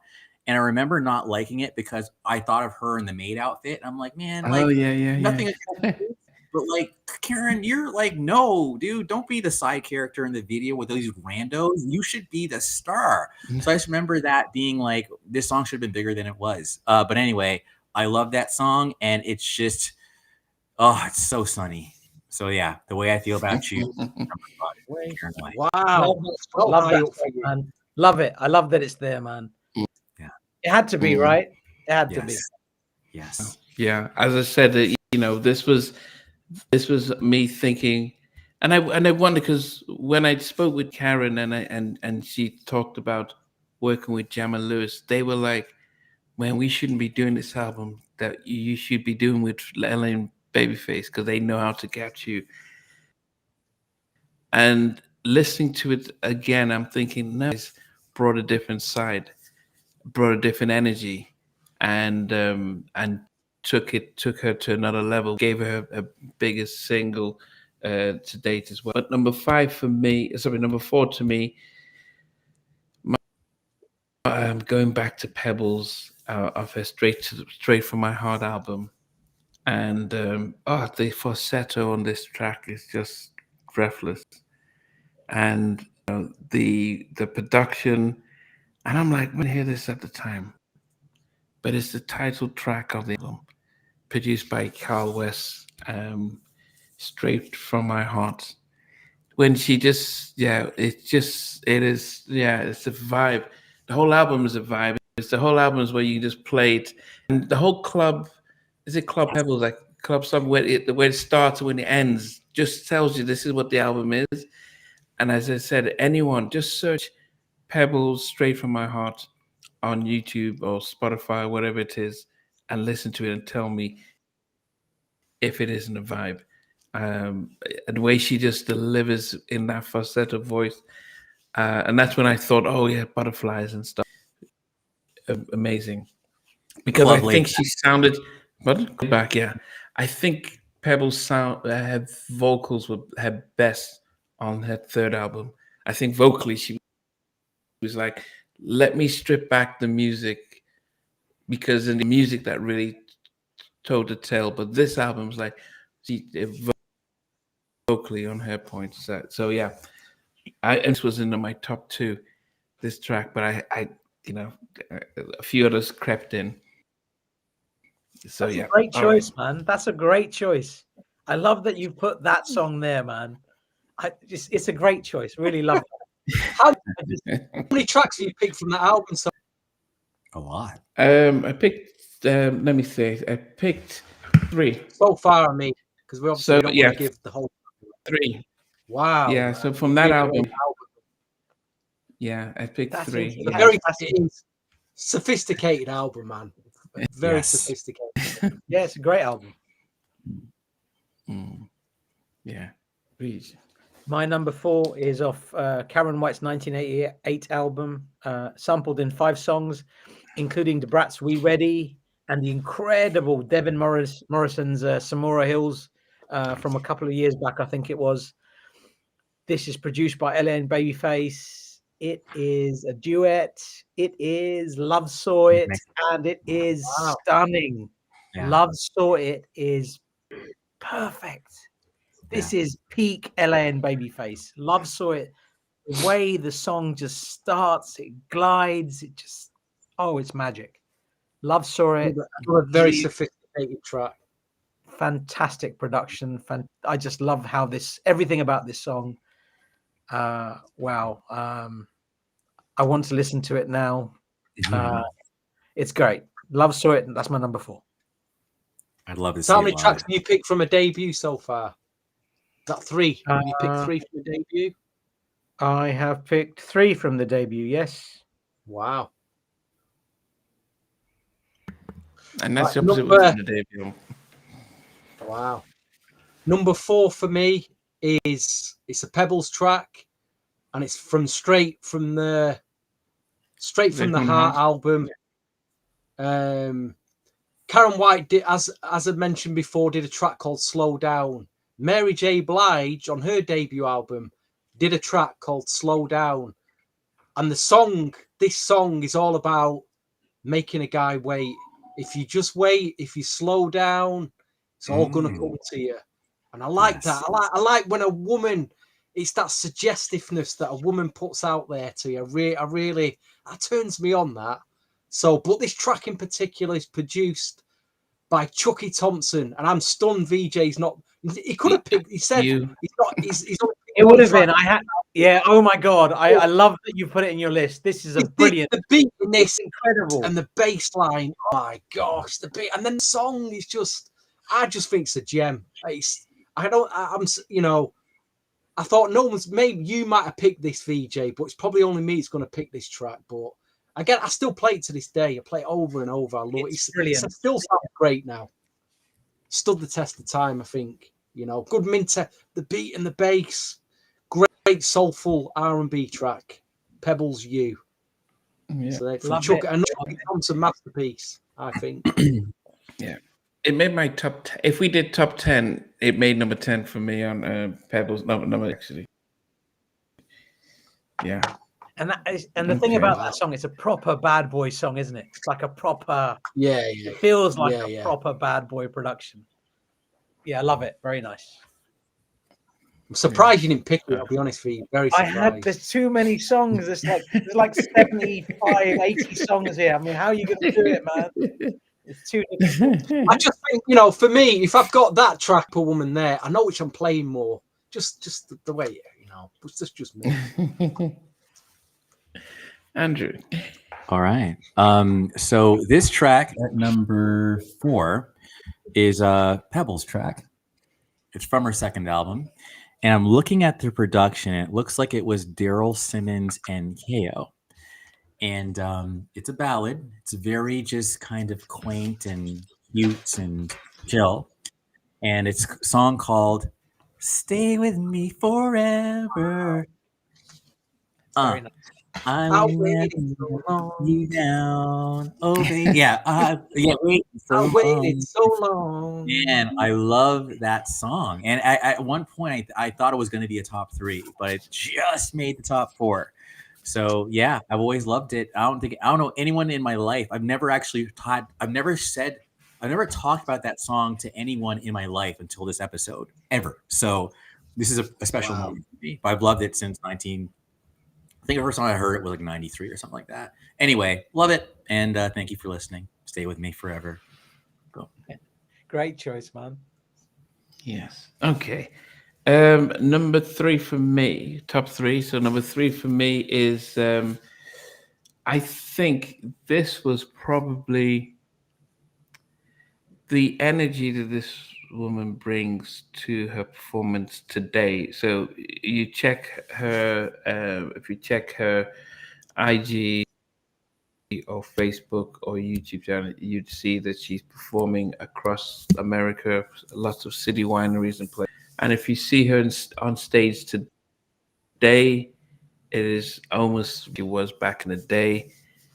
You know, before Beyonce was doing her stuff when Single Woman, or Karyn White was doing this back on the Apollo and Arsenio Hall when it was opening. She was alongside on the Bobby tour, and I think of her up tempos, this is probably my favorite, and it's Secret Rendezvous. Nice. I say, guys, go and search Secret Rendezvous, Apollo version, or maybe the Arsenio Hall version. I think maybe Arsenio Hall version. Both of them are electric. Just watching how she's just dancing and the energy, and I remember just seeing her as a kid. When I was young, in secondary school, and just watching, just seeing her, and the smile, the energy, and everything. And the rumor back then was that she was they wrote "Don't Be Cruel" for Karyn, but they said, oh, there were too many raps, so they opted to give it to Bobby. But both Daryl Simmons and because Karyn did do her little rap in Secret Rendezvous, but she's just dancing, doing her thing, man, and it's so Secret Rendezvous number 3 for me. Yes. Very nice choice, man. New track. Huge, man. Yes. My number 3 is my one and only inclusion from Ritual of Love by Karyn White in 1991, produced by Christopher Troy and Zach Harmon, sampled in at least 4 songs. Andrew, you've mentioned this a little while ago. This song is so good. The Way I Feel About You. It's so happy and nice, and it's just so uplifting. You're in a bad day. You listen to this song, and you're like, I feel okay. It's all right. Yeah. Exactly. That's how I feel about It's it. brilliant. Yeah. It's magic. It's an uplifting song, and it lifts up your day every time you listen to it. I didn't think you'd pick that. I'm happily surprised. I really didn't think you'd pick that record, but I think so it's high as well.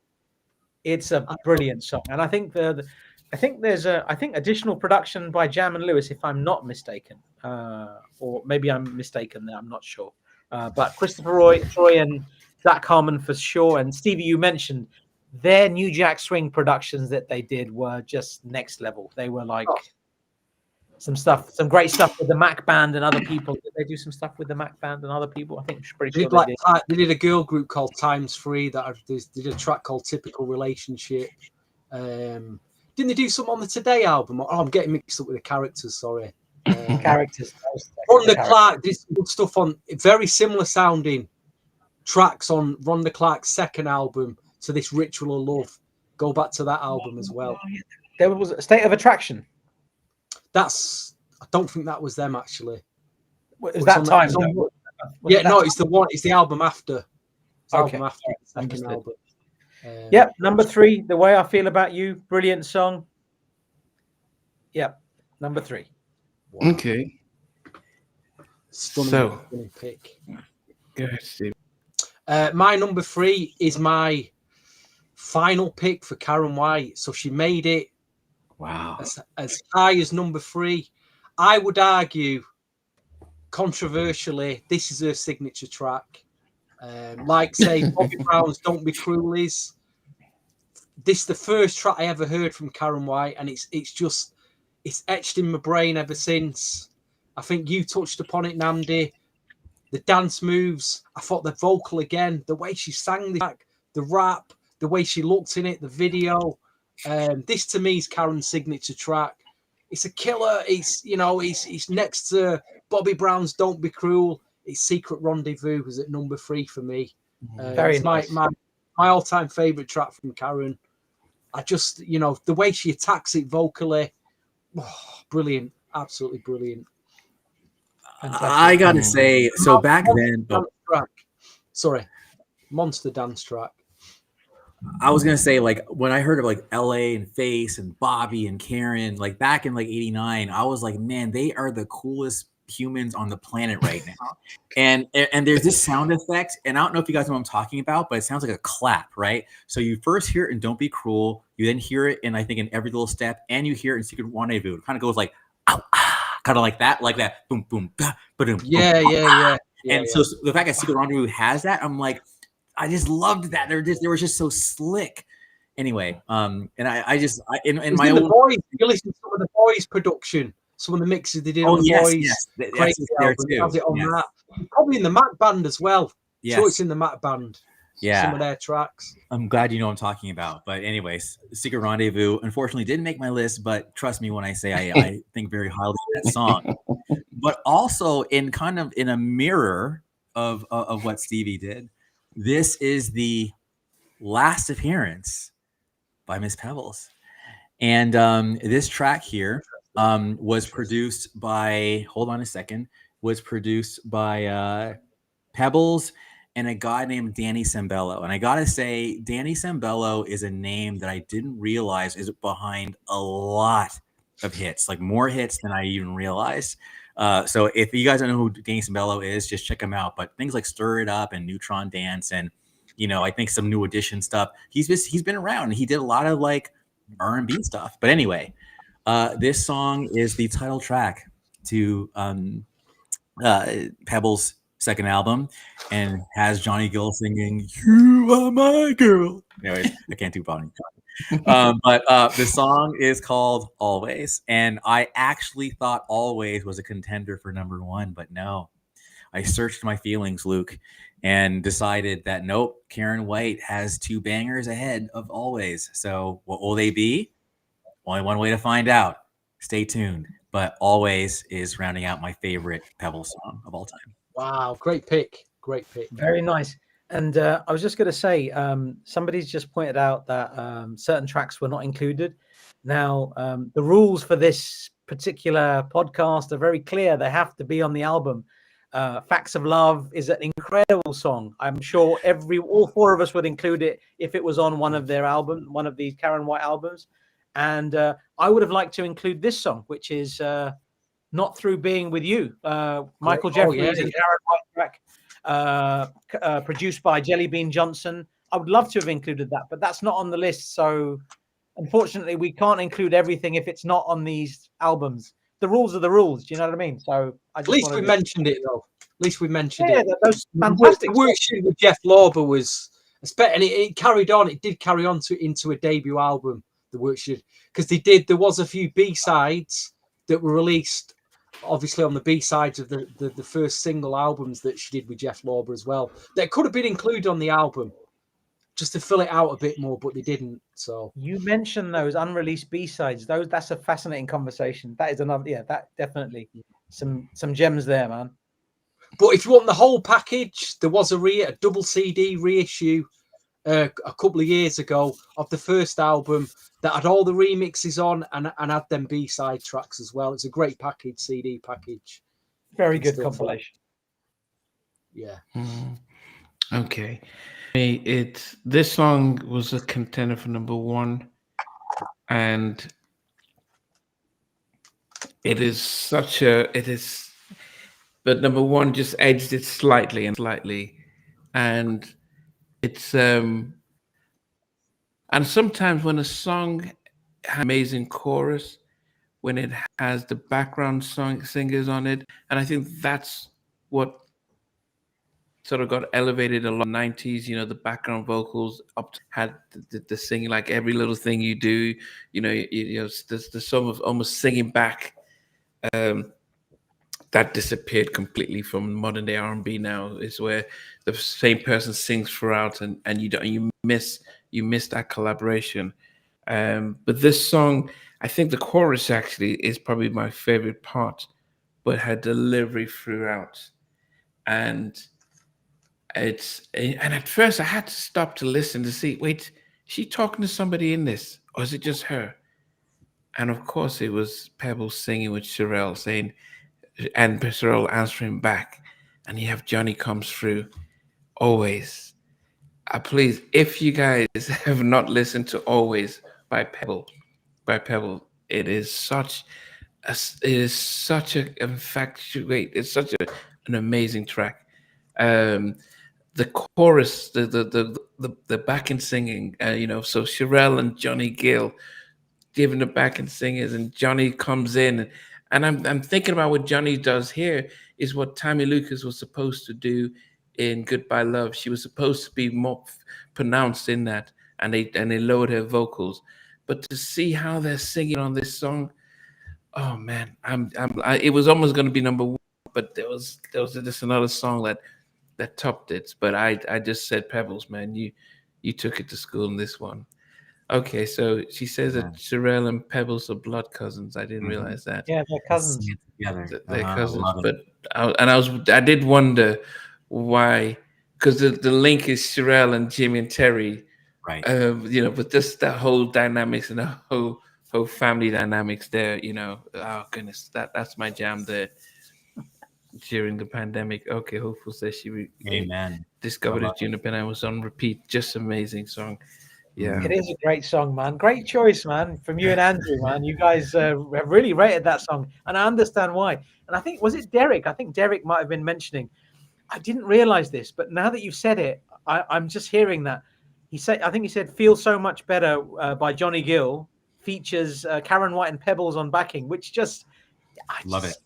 I love that song so much already. It's making me feel a particular way about both Karyn White and Pebbles and Johnny Gill right now. That's just like an overload. It's too much information, I think. CV. Is it me? No, I think it's. Oh, sorry, VJ. Sorry. Yeah. My number 2 is an LA and Babyface track, and this surprised me actually.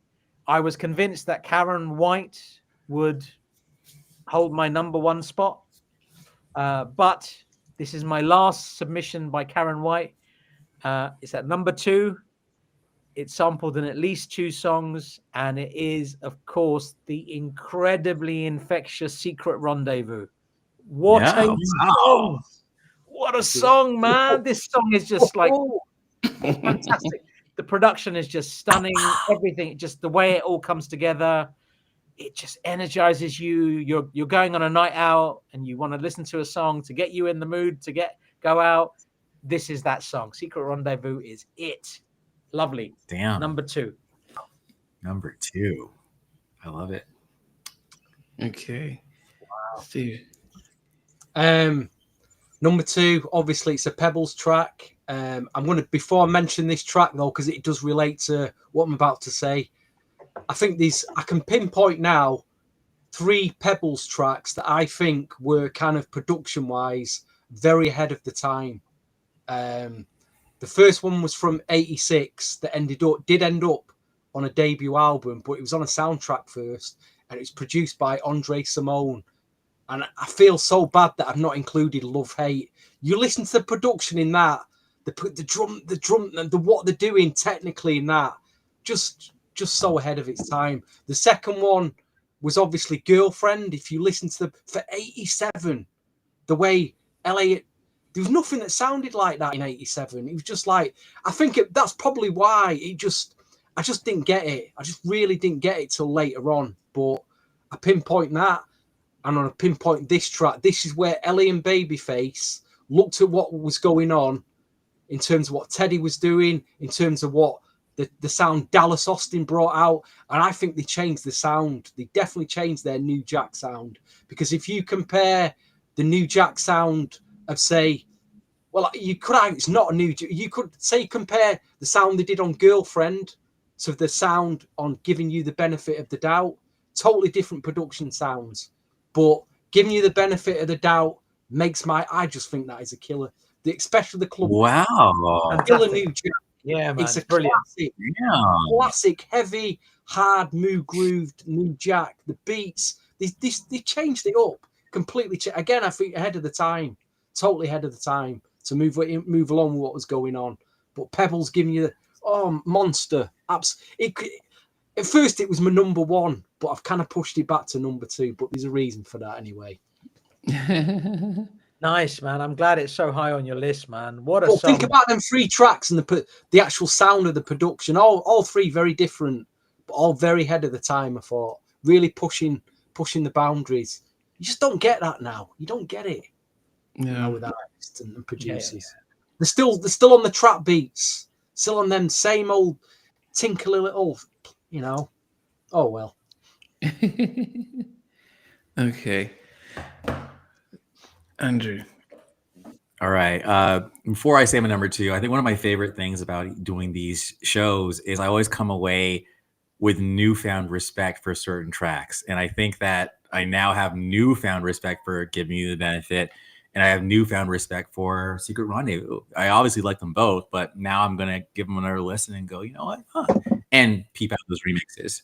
Now, for the Jeff Lorber fans who have been making themselves known in the comment section, I remember the first time I learned of his name was when he did, I'm pretty sure he did the remix to Can't You Stand the Rain, like the extended one. So when I had a new Jack Swing radio show back in 99 at UC Santa Barbara in California, I was going through all these albums, and one of these tracks, which is now my number 2 from Karyn White, was produced by Jeff Lorber, and it's a ballad, and it's just another sweet ballad, but it's a song called Tell Me Tomorrow. And I just like this song because it's like, man, that's a very vulnerable place to be. Not only the sound of the song, but just like, wow, I know you're gonna diss me, but can we just like smash one more time and then, and then you can like break up with me? I think that's basically what the song is saying. But damn, dude, it's almost like I can't make you love me if you don't. Like it's that kind of mournfulness, but it's just that tell me tomorrow, and just the music, it sparkles. So anyway, that's that. I think the sparkles thing was a little too much. I'm gonna throw that back in. but anyway, tell me tomorrow, man. That's number 2. I think she sang her brilliant choice. Fantastic song, man. I wouldn't even thought you did pick that, but wow, brilliant. Okay. Great song. It's a fantastic song, that. So now, guys, so before we give our number 1, we tend to just go through our list, and probably also put in some honorable mentions. So my honorable mentions was Mercedes Boys, Say a Prayer for Me, because it was sort of it featured Karyn White, Babyface, and Johnny Gill in the track, and I had You, and I had Love Makes Things Happen with Babyface. Family Man, I really did like the song. I know some people thought it was a strange one. That's Karyn White. And then I also had The Way I Feel About You, the way You Love Me, and 1 Minute from her Rituals. Loved 1 Minute, and Do Unto Me, another good track. So from number 12 is One More Try. That is Pebbles. And that was from her Straight from the Heart album. Love That's Mine, Karyn White. Number 10 was Giving You the Benefits, Pebbles. Number 9 was Show Me, Pebbles. 8 was Girlfriend, Pebbles. Number 7 was Can I Stay With You, Karyn White. Number 6 was How I Want You, Karyn White. Number 5 was I'd Rather Be Alone, Karyn White. Number 4 was Straight to the Heart by Pebbles. Number 3 was Secret Rendezvous by Karyn White. Number 2 is Always by Pebbles. And number 1, I think vocally, this is what... vocally they're both beautiful and stuff, but the little extras that Karyn does in this track. So it's a Karyn White song, and it is a song that I'm sure Nita Baker wishes she was on, and it's Love Sword featuring Babyface. Nice. The way they just do vocal gymnastics on this track is just something. I just love it. It's just when she does, I'm like, oh goodness. I'm like, okay, so when somebody just is playing now, okay, now you stop it, you're playing. That is my number 1, Love Sword. I mean, Kush. Brilliant. Yeah. And what were your 6 Karyn White choices? Namdi? 6 Karyn White choices was Love Story, Secret Rendezvous, I'd Rather Be Alone, How I Want You, and Can I Stay With You. Those are my 6 Interesting. You Karens. didn't pick Superwoman. That's very interesting. It was it made number 13 on my list. If I had it, if we went up to top 20, man. yeah, So close. it was in there. But yeah, so and then and Love That's Mine, yeah. So that was number 6. So those See, if this were was 4 ladies doing this podcast, I wonder where I wonder if no, I I don't, wonder where they I picked don't, that. no, I don't think, As a women's anthem. no, I don't Just think, out of interest. no, I Just don't a bit think, of controversy. Get a bit of controversy here going on. yeah, I don't think it would have been picked as a woman's anthem. I just think it would have just been picked because it was a story, that Babyface wrote it, so it's not a woman's. He wrote it, and from a perspective of So I mean, I think it's just because it's been such a song that I've heard for so many years, and then when you hear something that you haven't heard so Yeah, recently, I get it. I get that. I do yeah. get that. And All I think right. it was Surabania 797 that said that Love Saw It borrowed heavily from Liberian Girl, and I kind of see what you're saying, man. Like I kind of see. I do too. That's a fair point. Yeah. You Okay. picked a great track though there, Namdi. Fantastic song, man. So, yeah. Awesome. It makes sense. Even Yeah, Marco has come out and said one of the best duets in the 80s. Well, if Marco says it, then Yeah, exactly. If he says it, Jesus. Yeah. So songs that I have omitted that I would have wanted to have in this list is every other song that I didn't put in from Karyn White's first album. Every other song off that album should have been in my list. Every single one. They are so good. Karyn White's first album it's so close to flawless. I think if I was to compare it with other LA and Babyface projects with Jam and Lewis and that era, I'd say it's a notch below Johnny Gill's 1990 album, the Motown debut, but it's so close. Other songs that I wish I'd put in my list would be Happy. I think it's a stunner from Organized Noise and Pebbles. So good. I would have liked to put You in there with Chucky Thompson and Puff Daddy and Pebbles production. Straight from the Heart, Carl West track that Namdi, you pointed out earlier. Fantastic song. I think Weakness might have made my list. It was that or Hungah. But the song that I miss, that I am gutted that I couldn't put in this list, is Take Your Time by Pebbles. It is so good. And that song, just grows. Every time I listen to it, I like it more and more and more and more. And the fact that it's not in my list, it feels so wrong. So my apologies to you, Pebbles, for not including it. Should have been. My number 12 was Two Hearts by Pebbles. Number 11 was Are You Ready by Pebbles. Number 10, Pebbles Do Me Right. Number 9, Make Him Do Right by Karyn White. Hungah by Karyn White. Number 8, Karyn White, The Way You Love Me. Number 7, Karyn White, Superwoman. Number 6, Pebbles, Mercedes Boy. Number 5 was Pebbles, Giving You the Benefit. Number 4 was Karyn White, Love Saw It with Babyface. Such a good song. I think it should have been higher up my list now that I'm thinking about it. So good. Number 3, Karyn White, The Way I Feel About You. Number 2, Karyn White, Secret Rendezvous. And my number 1 is an LA and Babyface production. It's off Pebbles' first album. It's sampled in at least 5 tracks, including the Pebble mix of Mirage, the Jack mix in full effect. This song is an absolute anthem. It means a lot to me because I heard this a lot. My 2 of my dad's brothers, they had a DJ system, and every single night that they had a party, they'd play this. It is Pebbles' Girlfriend, and it's a stunner. I love this song so much from the beginning to the end.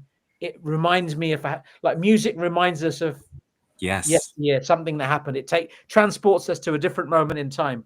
Pebbles' Girlfriend transports me to being on the dance floor as the little annoying little nephew with my cool uncles with their whatever they were doing and their DJ setup, and listening to Pebbles' Girlfriend and thinking I'm the baddest dancer on the planet. That's what it reminds me of.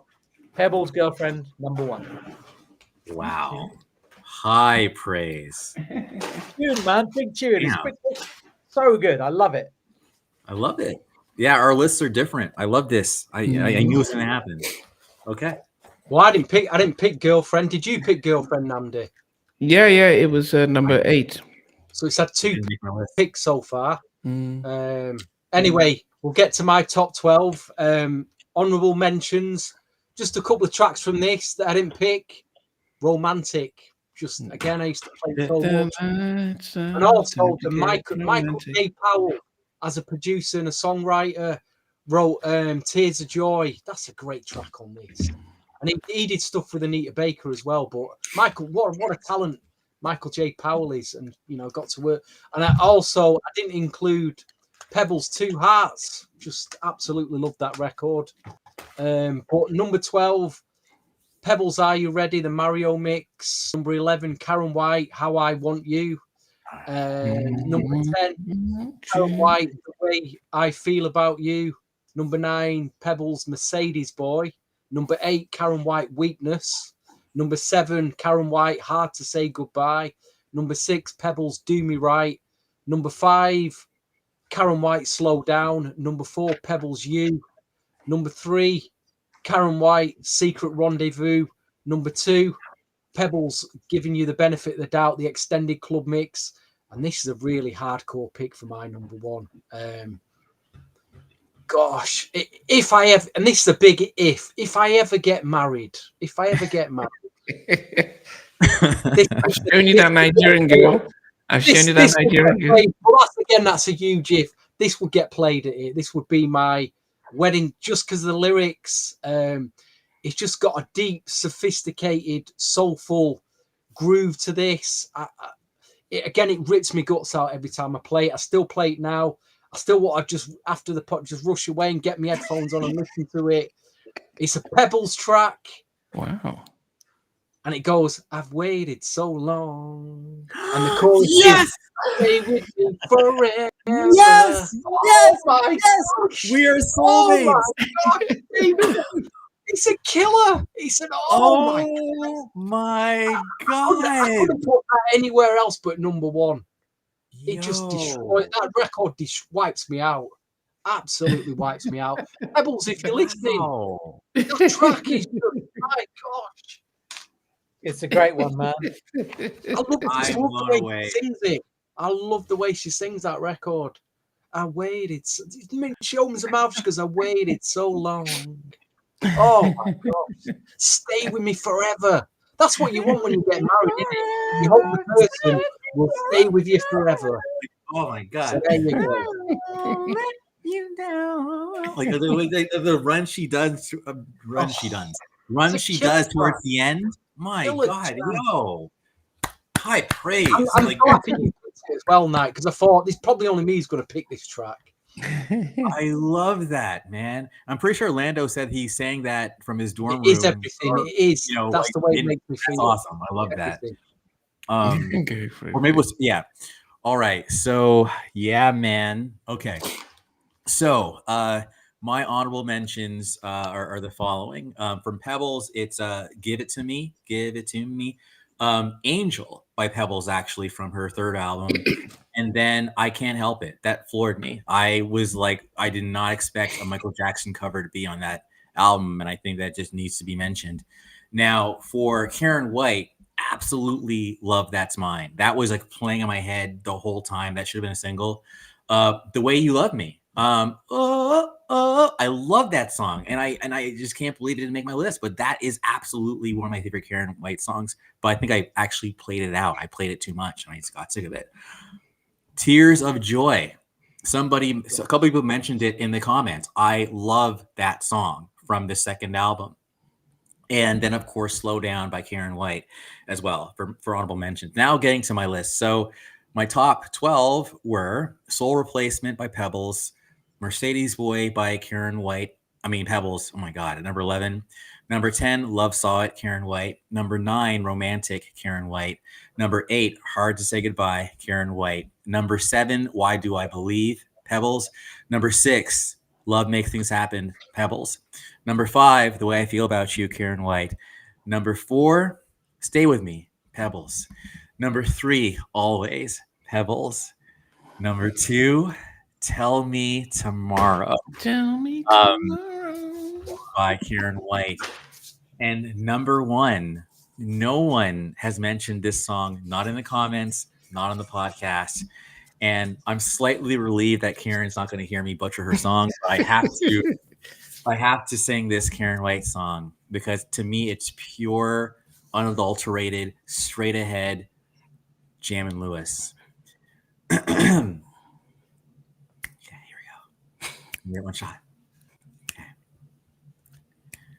My one heart does speak for you, but love that's... I already messed it up. Damn it. The kind of love that's one-on-one, the kind that you'll always dream of. My one heart does beat for you. The love I feel is really true.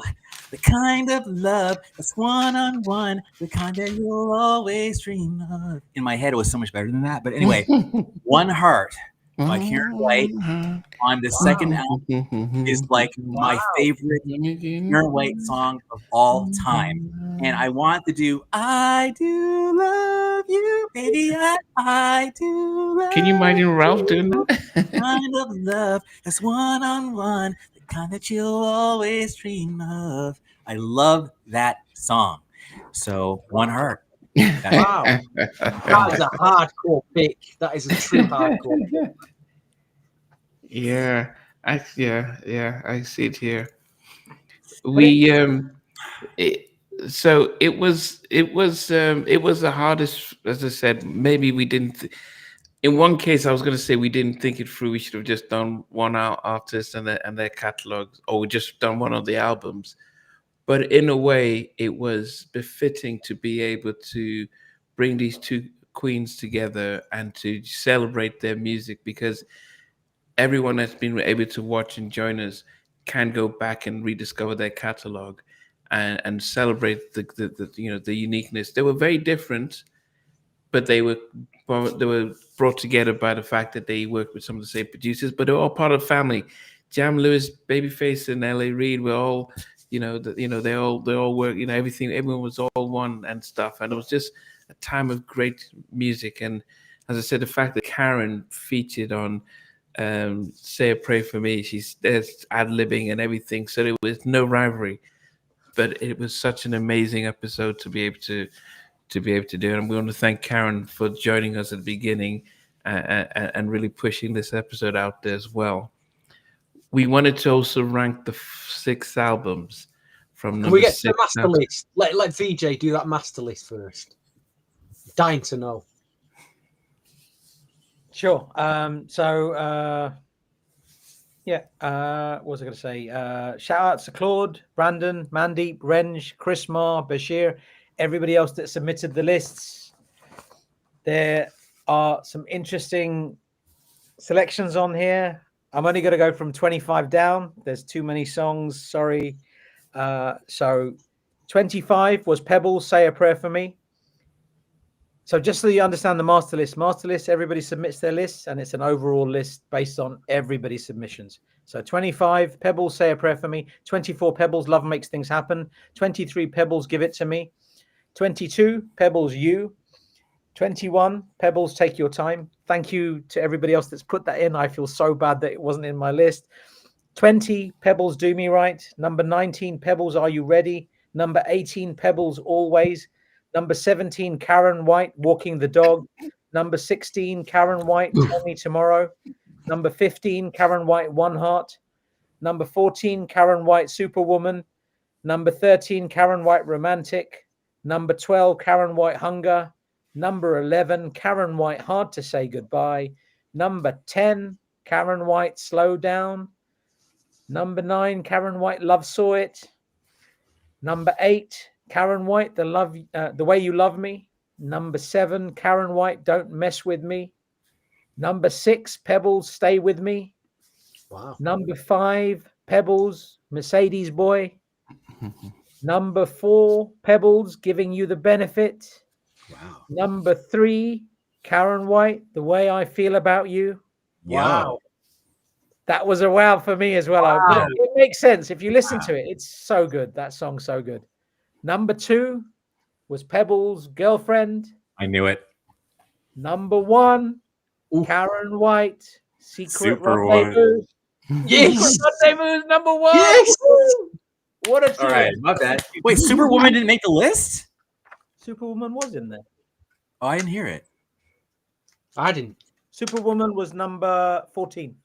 Oh, my bad. All right, cool, wow. whatever. Okay. Well, let me also give you Karyn White's official top 10. So this is her top 10 from her catalog. She did say it was too, it changes it, but this is what she's put down there. I'm going to put it in the comments for everybody. But at number 10, she put Secret Rendezvous. Can you imagine that? At number 10, she put Secret Rendezvous. At number, wait, let me get back to it here. Where's Derek here? Where's Karen? Her message here. Yeah. At number 9, she put Here Comes the Pain. Number 8, Can I Stay With You? Number 7, Nobody But My Baby.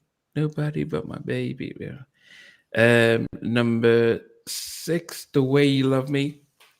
Number 5, The Way I Feel About You. Number 4, How I Want You. Wow. Number 3, Tears of Joy. Number 2, Superwoman.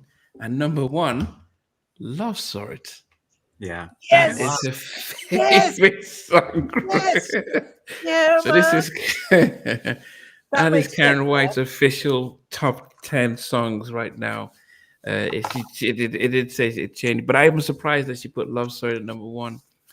I mean, I think Superwoman is always up there, but I think vocally she just destroys it on Love Story. Yeah. Nobody But My Baby was the set. That was the track. The other track I would have. That was initially I took out, but it's a great track. That is a great track. Yeah, I mean, I'm glad she was there. How I Want You picked that one as well. I thought I love that. Yeah, wow. Shame we not got Pebbles. Shame we not got Pebbles. But... I did reach out to her to see if I could get to a list and stuff, but when she does return, I will send it through. Okay, top 6 albums. So let's rank them. I would start off with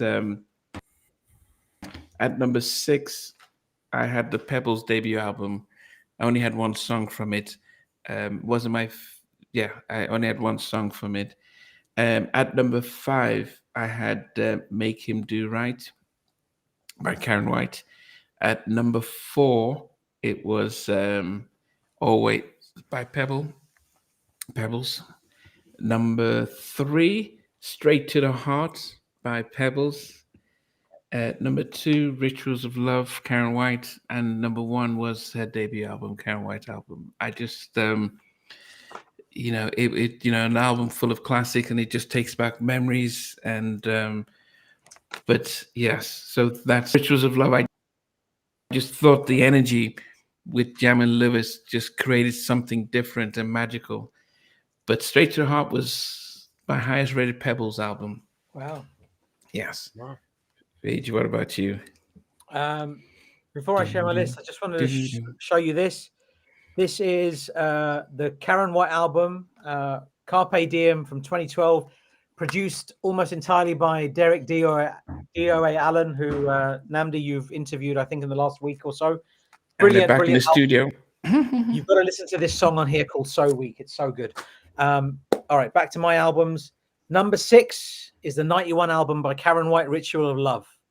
Number 5 is the 1990 album Always by Pebbles. Wow. Number 4 is Straight From My Heart, 95 album by Pebbles. Number 3, 94 album Make Him Do Right by Karyn White. Number 2 is Pebbles album from 1987. And number 1 is the debut album by Karyn White. How amazing is that album?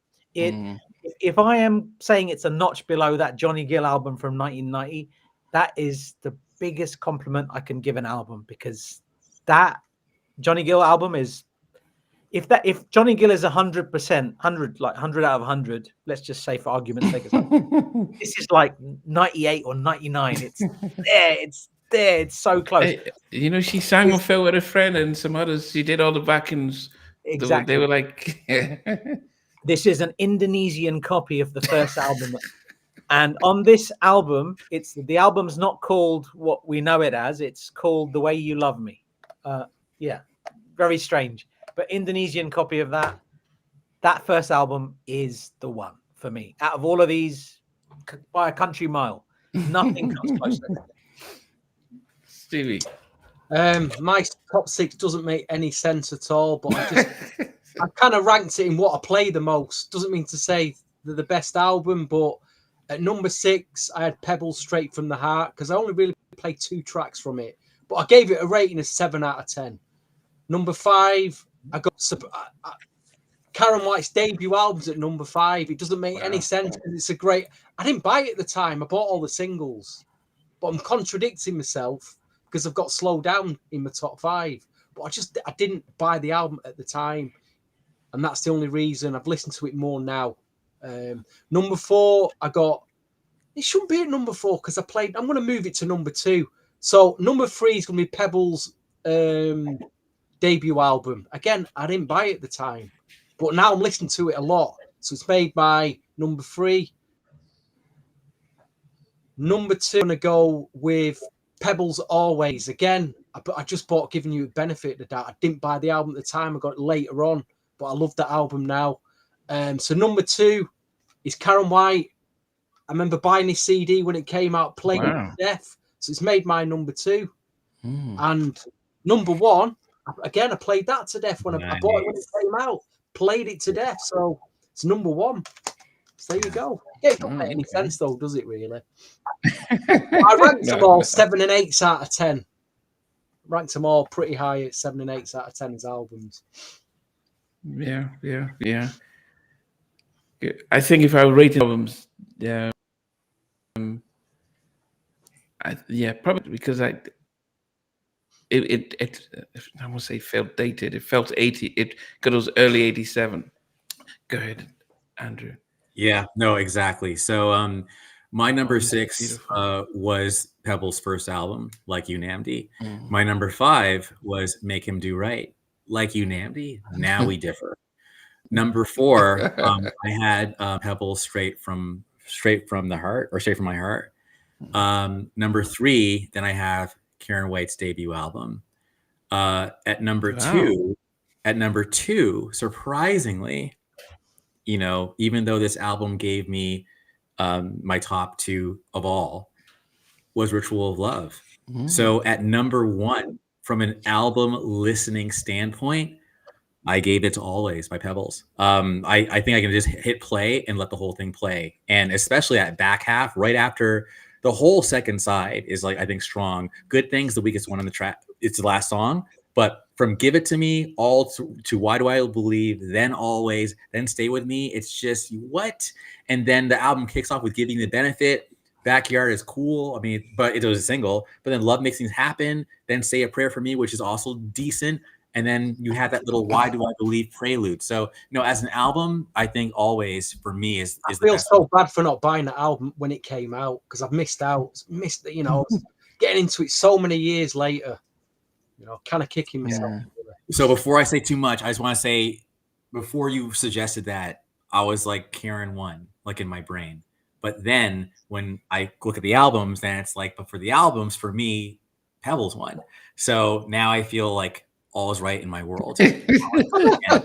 Being favorites. Thank you for that, Andy. Yeah, unlike when we did the Boys to Men Jodeci, I think this time you couldn't really pick, because there were so many crossovers, not just by the songs but by the albums, that it was hard to. It was when Patti LaBelle and Gladys Knight did verses. It changed the whole feel of verses, where it just became a celebration, where they were just singing each other's songs. This what felt to me was a celebration. In previous episodes, we've normally gone head to head, and Boys to Men got spanked by Jodeci in many occasions, and it's easy. Or when we done the producers, but this didn't feel like that. And the fact that everyone else that was commenting were talking about their songs, and there was nothing about who's better, who's fine, or anything like that. It was an appreciation of both great women who, Karyn just turned 60, and then Pebbles just turned 61, and and what they've done behind the scenes as well. And so it's just an amazing celebration. And they both married from the two greatest producing duos in our generation, Jimmy Jam and Terry Lewis, and Ellie and Babyface, and produced Magic. So it was fun. It's a controversial question. Your 18-year-old self, you've been given a date night with one of them. Which one would you pick? A date night with one of them. Very controversial. In fact, don't answer that, guys. We'll answer that offline. There you go. Yes. Oh goodness! Don't want to get Nambu in trouble or VJ in trouble with it, or you with your missus. So we don't want any breakups tonight. Let's not do that. Thanks, TV. So, And Derek says that they should do a versus together. And you know what? I think the thing is, there's only Karyn is performing. I mean, almost. She took a hiatus and she's like hits the stage. And Pebbles has taken a back seat from performing and stuff. So, yeah. Anyway, it was great having you guys tonight. We will be back. We'll have our debrief to let you know what and when. And but definitely, please, with everything that we do, stream these albums or buy them as Stevie does with his. And check out Stevie's. Next episode of In Search for Vinyls, because you then start to uncover some gems and start thinking about songs that you haven't listened to in a while. But for us to do these episodes, we have to listen to these albums and get taken back. So the beauty of music is that even though you're not a big fan of what's coming out now, you can still rediscover some of the old stuff and still be like, oh my goodness, bliss. All right, guys, and thanks, Karyn, for stopping by and for her list. Pebbles will get yours and post it. So until next time, we'll catch you. Thank you all. You've turned out in your droves tonight. These names I've not even seen, and then we've got our regulars here. Thank you very much for spending your evening with us. Happy 50th birthday in advance, to be hopeful. I just wanted to call that out. That's awesome. Happy 50th. Yes, happy 50th. And also happy, tomorrow's Dawn Robinson's birthday, so giving her a birthday shout out a day in advance. Yes. All right.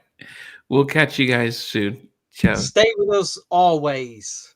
Good night. Good night, guys. Hey guys, thanks for watching. Thanks for being a part of Halftime Chat. Please remember to subscribe, share, and comment. But most importantly, why don't you become a member of Halftime Chat? We've got amazing videos, amazing perks, and being able to support the channel. But anyway, thanks for watching. Take care. I never participated in that kind of. And somewhere in between. For even loving us, on which I didn't miss you. What was it like growing up? She's still making an impact on 4 houses down. I have a couple pieces. Trying to get this one and that one. That works for you, but just for me, No. Okay, you're okay. They don't understand what Jodeci boys and men all Play it. These guys, they all work together. I mean, I love all different genres.